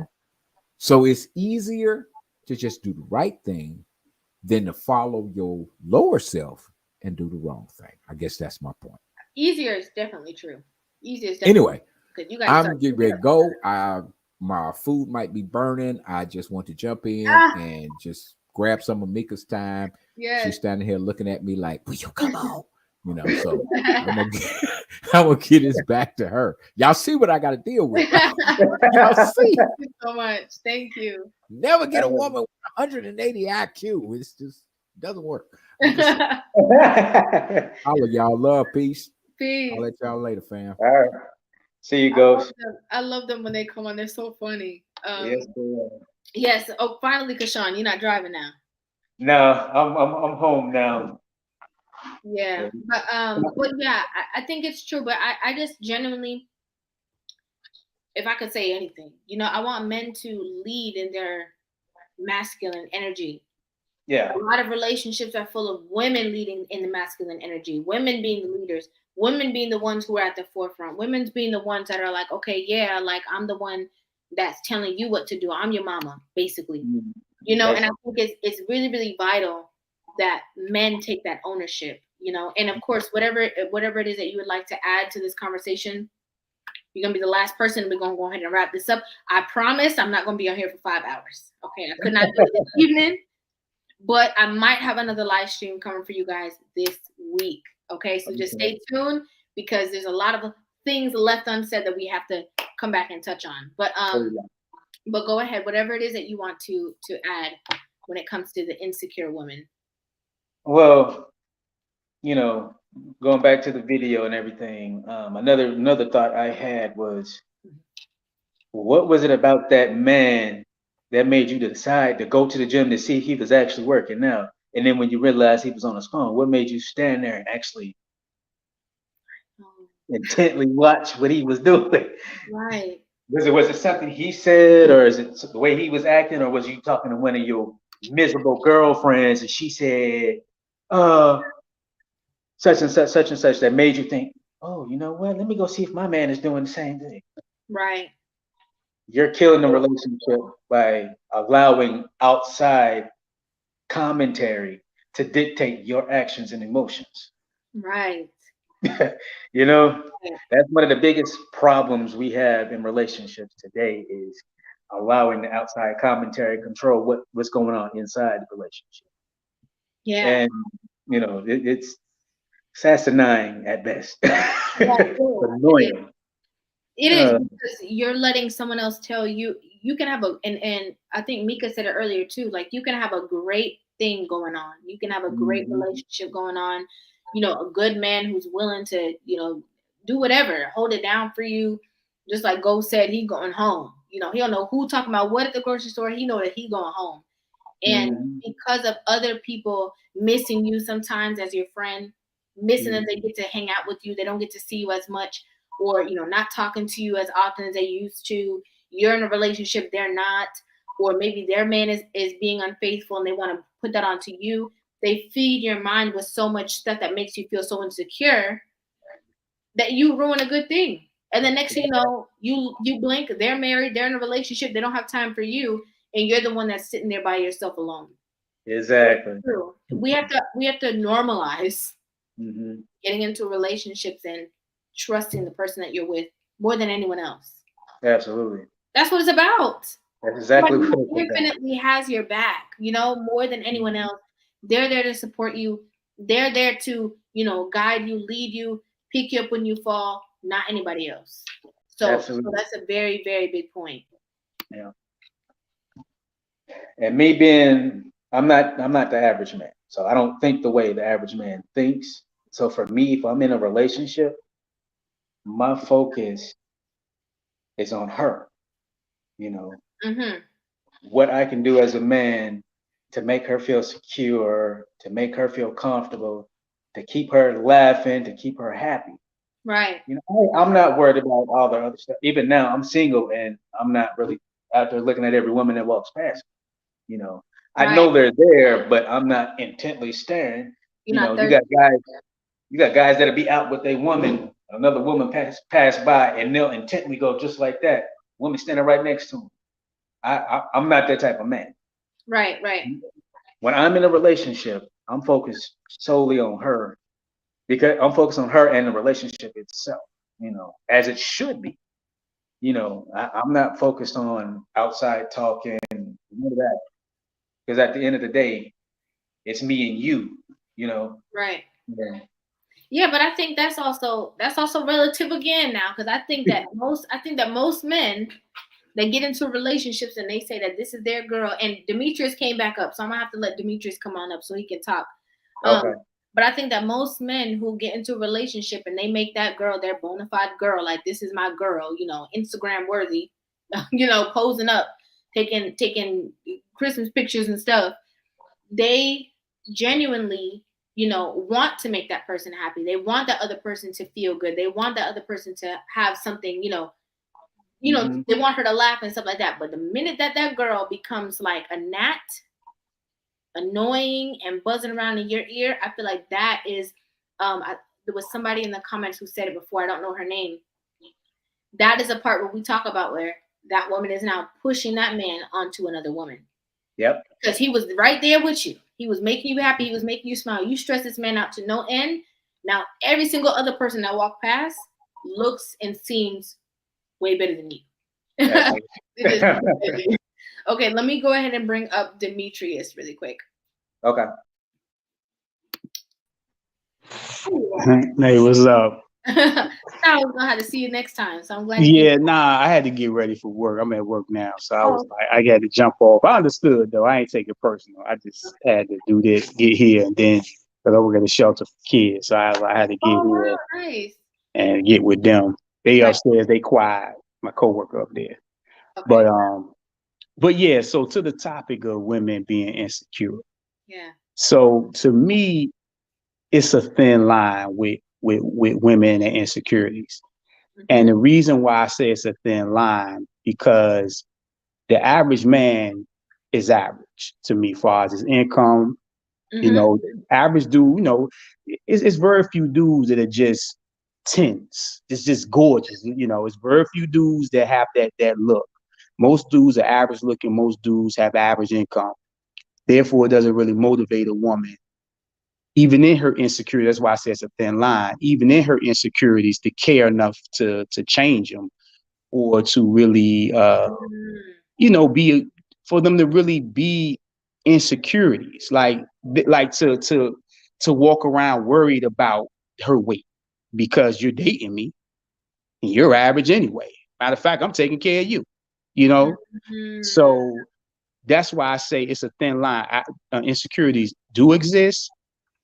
I just don't think that women are necessarily motivated by those insecurities so much, because men don't have themselves together enough. But the men that do, money, body straight, mindset and all that, absolutely. When women interact with those guys, their insecurities go out of the roof, if they would even deal with those guys. Because a lot of times women always say men are insecure about dating successful women. And I always say that's not true. It's just men don't want to deal with the bull that come along with it. Right. But women, when they meet a guy and he's quote unquote perfect, has nice home, nice car, good job, good guy, no kids, etc., women a lot of times they show insecurity, because it's like, why you pick me? Like, you sure you ain't got no girlfriend? You mean you got so much going on. So the same thing they put on us when they're successful, they feel the same way when men are successful on that level. Just the thing is, the average dude doesn't check all those boxes enough for women to say, I'm insecure about this or that. Because a woman could have her weight issue, but she got a good job, she got a nice crib, she got a nice car. Nowadays, clothes, got clothes for big women that look good on them, waist trainers, etc., etc. A dude, he just came home from prison, he like, he making his little 40, 50 or whatever. He like, okay, you know what? She big, but she look out for me, or she got this and that. You know what I mean? So that's why I say overall, I don't want to go on a tangent, but that's why I say overall, I just think that it's a thin line with women and insecurities. And I want to touch on that point too. That's a good point. But I think, okay, let's break this down. Okay, let me start. Oh, hold up now. Somebody come up in my, let me go ahead and block this real quick. Hold up. A lot of people that are in relationships, men, you're saying, as we know, based off of statistics, based off of all the numbers, most men are making a certain amount of income, like an average. Exactly. Very true. Yes. That's very, very true. Hold on a second. Do you guys still see the thing in the chat, or is it gone? Let me see if it's gone. Sorry. I'm sorry, Demetrius. No, you good. I don't know what it is. I'm trying to remove. Oh, it's deleted. Okay, perfect. Okay, so a lot of people who are in relationships, they are in relationships with people who are average earners. You know, a lot of households that we see are 50-50 households. Very, very true. But it doesn't mean that because your woman is assisting you in paying the bills, your woman has to go to work also, that you have no say so. And I think that's the thing. Some men, regardless of their average looking, they cannot even be that attractive, okay, or attractive at all. But they have this aura about them that I have so much self-respect. You can't tell me nothing. So I don't care, you know. But what you're saying, you know, as a man getting into a relationship with a woman who's maybe overweight or whatever the case is, I think that's different. I think that's a different aspect. I think if you get into a relationship with a woman and that's how she is, it's going to be hard for you to try to convince her to change because that's how you met her. You know, you met her, y'all was going to Golden Corral. Okay, I'm just using that for an example, guys. That's the only thing that's what popped in my head. You know, y'all going to Golden Corral, y'all eating together. You know, every fun time you guys have, you're eating together, and then now maybe you get yourself together and you want her to lose weight. It doesn't mean that you can't suggest it, but it's a little bit of a difference than when you meet somebody who is maybe more thinner on the thinner side, and then after a while, she starts to kind of get too comfortable. She starts to feel like you don't matter. Like you said, I'm paying the bills anyway. Who are you? You're just a plus. Well, okay. Well, let's just see how your life would be if I wasn't here at all. Exactly. Then maybe we can figure that out. Exactly. Yeah, I mean, you know, another thing too, and this is the unfortunate part of the game. You know, men that are in survival mode will play into a woman's insecurities too for survival. So I know dudes that are handsome guys that, but yet I mentioned they just came home, you know, and they'll find an overweight woman or a woman that has a bunch of children or something like that, and know that that's an insecurity for her. She doesn't have the same value, and they'll date women like that because they know those women that take care of them because they just came home, they got muscles, you know, nice little, you know, jawbone or whatever, and, you know what I'm saying, they fresh out, or just players in general, even if they ain't, you know, I'm just using that one example, but men will find those insecurities and play into those, you know, for survival, you know, as well, whatever it may be. And men, we and I had mentioned this before, we study women. So we can see a woman and we could be like, you know what, just 5 minutes or so. Like our women know where they want to sleep with us in 5 minutes. Men could damn near see your insecurity in about 5 or 10 minutes of talking to you and say, you know what, I can get this woman, I can't get this woman. Based on where I'm at in life and where I see she is, I can get her or I can't get her. Like for me, I know if I want to have like a 80-90% score rate as far as getting women, I know what women are attracted to me. You know, the way I look, my style, my beard, you know, the way I dress. Your group. My group, I know, and I'm gonna be honest, it's not the 8, 9s, and 10s. We don't get along. We're good friends, but we don't get along because I'm gonna tell you the truth. So I'm gonna laugh in your face. I'm gonna be honest with you. And 8, 9s, and 10s, I'm just keeping it real. They not used to dudes being honest with. They used to dudes telling what they want to hear because they cute and they want to get with. I'm not that type of person. I'm gonna tell you straight up, you know, what the deal is. So, you know, and I'll just say this one thing because I know we can go on and on. Yeah, we can. Absolutely. To the women's insecurity, and this is a pet peeve of mine. And where I feel like women look at it like, you know, guys are average, they gotta accept what I give them. A pet peeve of mine is you gotta shower before sex. I don't know. You got to shower before. I'm gonna shower, you gonna shower. Right. And I've had women have the audacity after being out all day.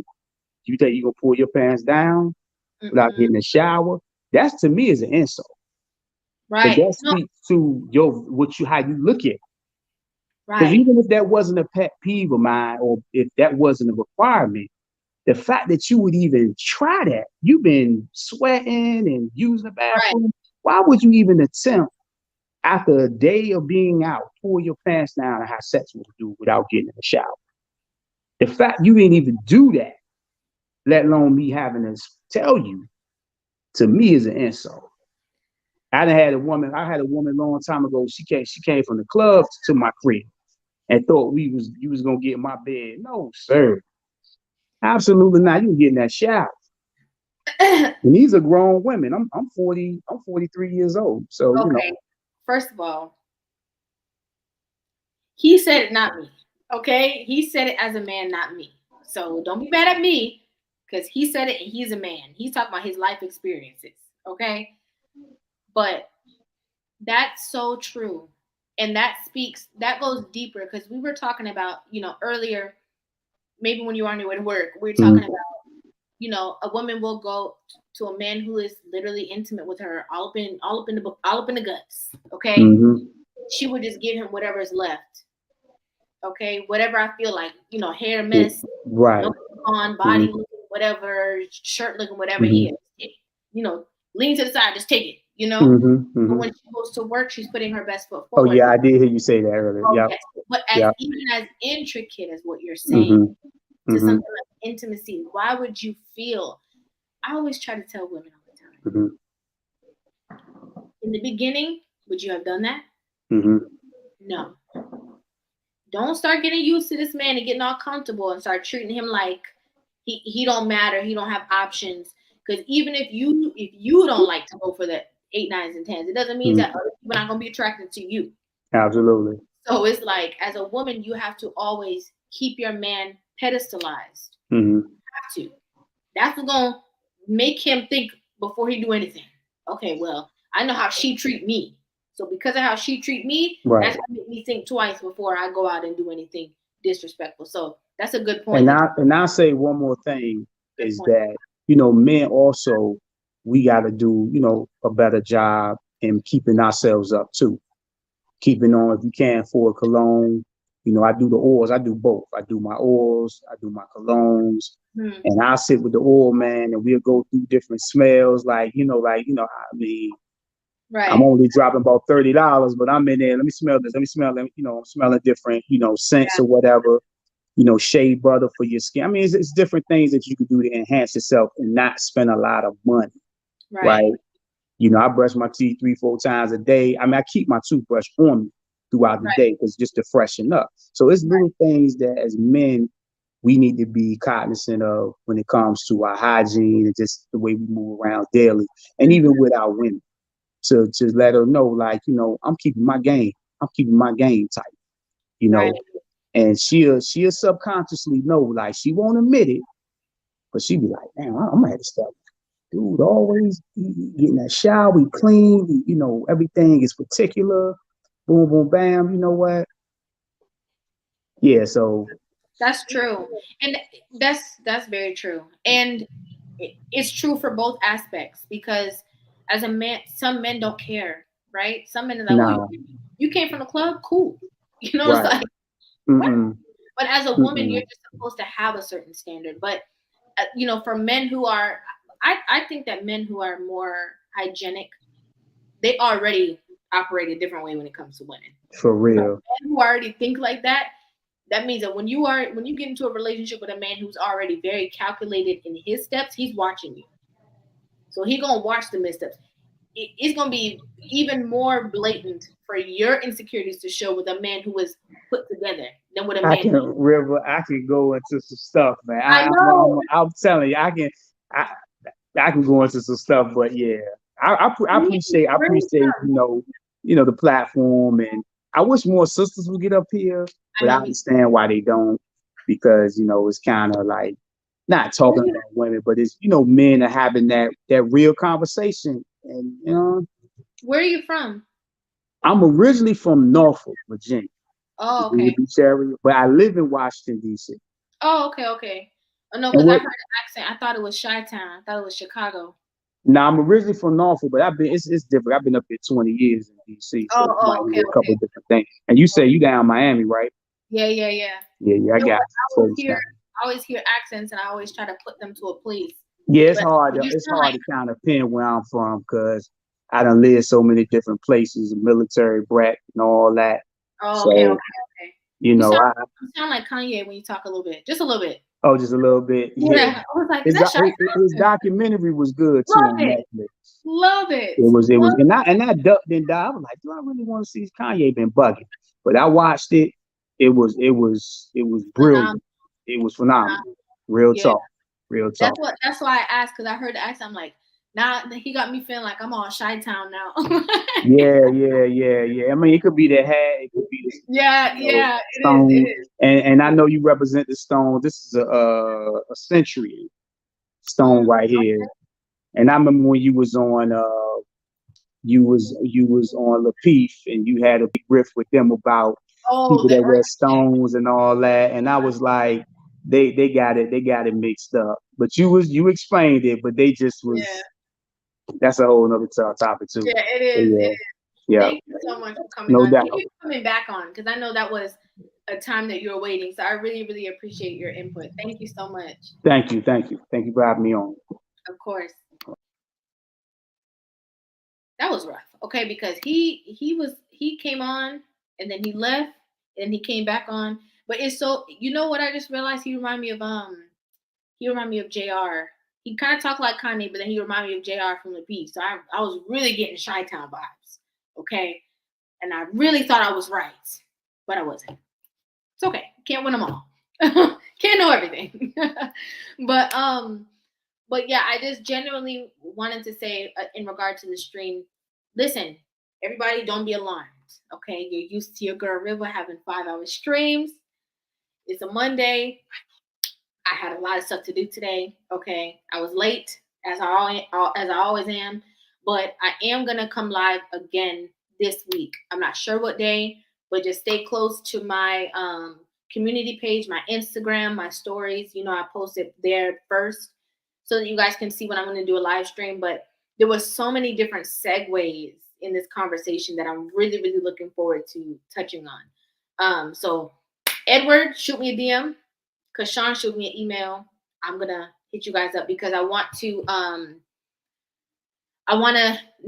when I'm going live, I'm going to let you guys know so we can navigate the I know Mika laughing at me. So we can navigate the next live stream, but I want it to be I want us to be able to have more dialogue. Normally I'm on here for 5 hours, and like 4 of the 5 hours or 4.5 hours of 5 hours is me talking to you guys. So I want to give you guys the chance to continue to speak, and we can continue a different aspect of this conversation. You know, one thing that Demetrius said that I really liked is that, you know, he was just talking about he put the insecurities, and Ghost did this as well, onto the men, right? I'm addressing the women, but they wanted to address the fact that men have insecurities also. Men have insecurities as well. And, you know, they have to do the same thing that I'm talking about and kind of like check it out the door and not put it onto your relationship or let it affect your relationship or affect your woman. But, you know, women, me being a woman, I'm holding the women accountable. I'm talking to my homegirls because I'm a woman and I understand the way that we think and the way that we operate. And I'm here to tell you that there is another way. Simplified. Okay. So it's important. Edward had some key points because Sean had some key points, you know, going toe to toe with his woman, letting her know I'm here with you. I'm not looking nowhere else. Ghost said the same thing. I don't got time for that. I'm zoned in to you. You know, Mika said, it's about you acknowledging the fact that you're insecure, not just getting into situations or relationships and just being like, yeah, whatever, you know, it's not me, I'm not the problem. No, based on your track record, it's always been you that's been the problem. Okay, everybody else can't be wrong. Everybody else can't have all these problems. Not every man that left you was crazy, or that you left was crazy. You had some part to play in that situation. We need to focus on that. And then Edward, when he's saying, you know, that women think and imagine this woman, imaginary woman that is there to, you know, come and swoop their man up and take their man away from them. And, we had dialogue about the fact that actually that's the woman that you need to be. The woman that you think is capable of treating your man better than you are, taking better care of the man than you do, that's what you need to emulate. It's in your mind first. You're the person that's thinking about it. He's not even thinking about that. He's okay with you. Okay, he said he like your eggs. He like your eggs, your toast, the breakfast that you make. You over here like, oh, well, he really deserved pancakes. What do you need to make some pancakes? Okay, because you're the one that's obviously losing sleep over it. It's you who's thinking about it. So great conversations. I love you guys so much. Okay, I really enjoyed. I do my reaction videos and it's always me talking. I enjoy having the dialogue with the people who are actually watching the videos and are taking part of these conversations so that we can,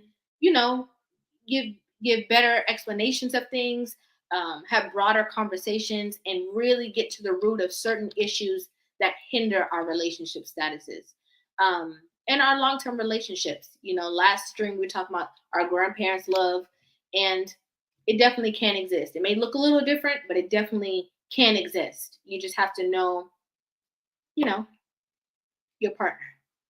Okay? You have to know your partner. Ladies, you can study as much as you want, but you got to study that person who is actually with you. Know what he like, know what he don't like, know what makes him attractive to you. What does he find attractive in you? Okay? If you have your own insecurities, don't pick up that phone. Me and Mika talked you off the ledge, okay? Don't pick up that phone. You need to sit down and you need to think about it and say, why am I doing this? What is it that's making me feel insecure? Did he say something to you? Did he do something to you? Is it somebody else? Are you projecting on him? Is it how you feel about yourself at the moment?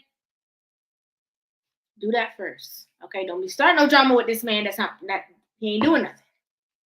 Don't be rolling up to that man at the gym, okay? Because Rivah gonna come and karate chop you until you leave that man alone. Don't be doing that.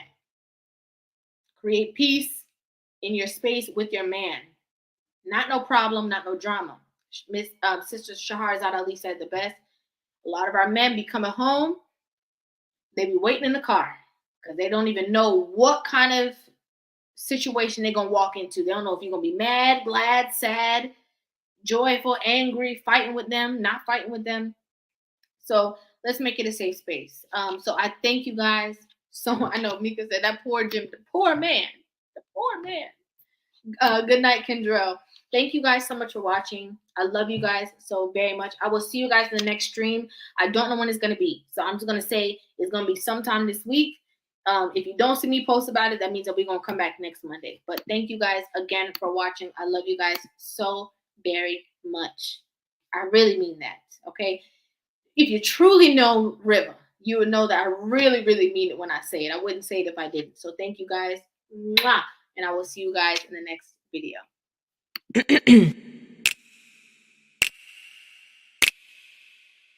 You can step into my world, see the way I see it, no matter near or far. It is a sight worth seeing. Step into my world, see the way I see it. Rivah TV.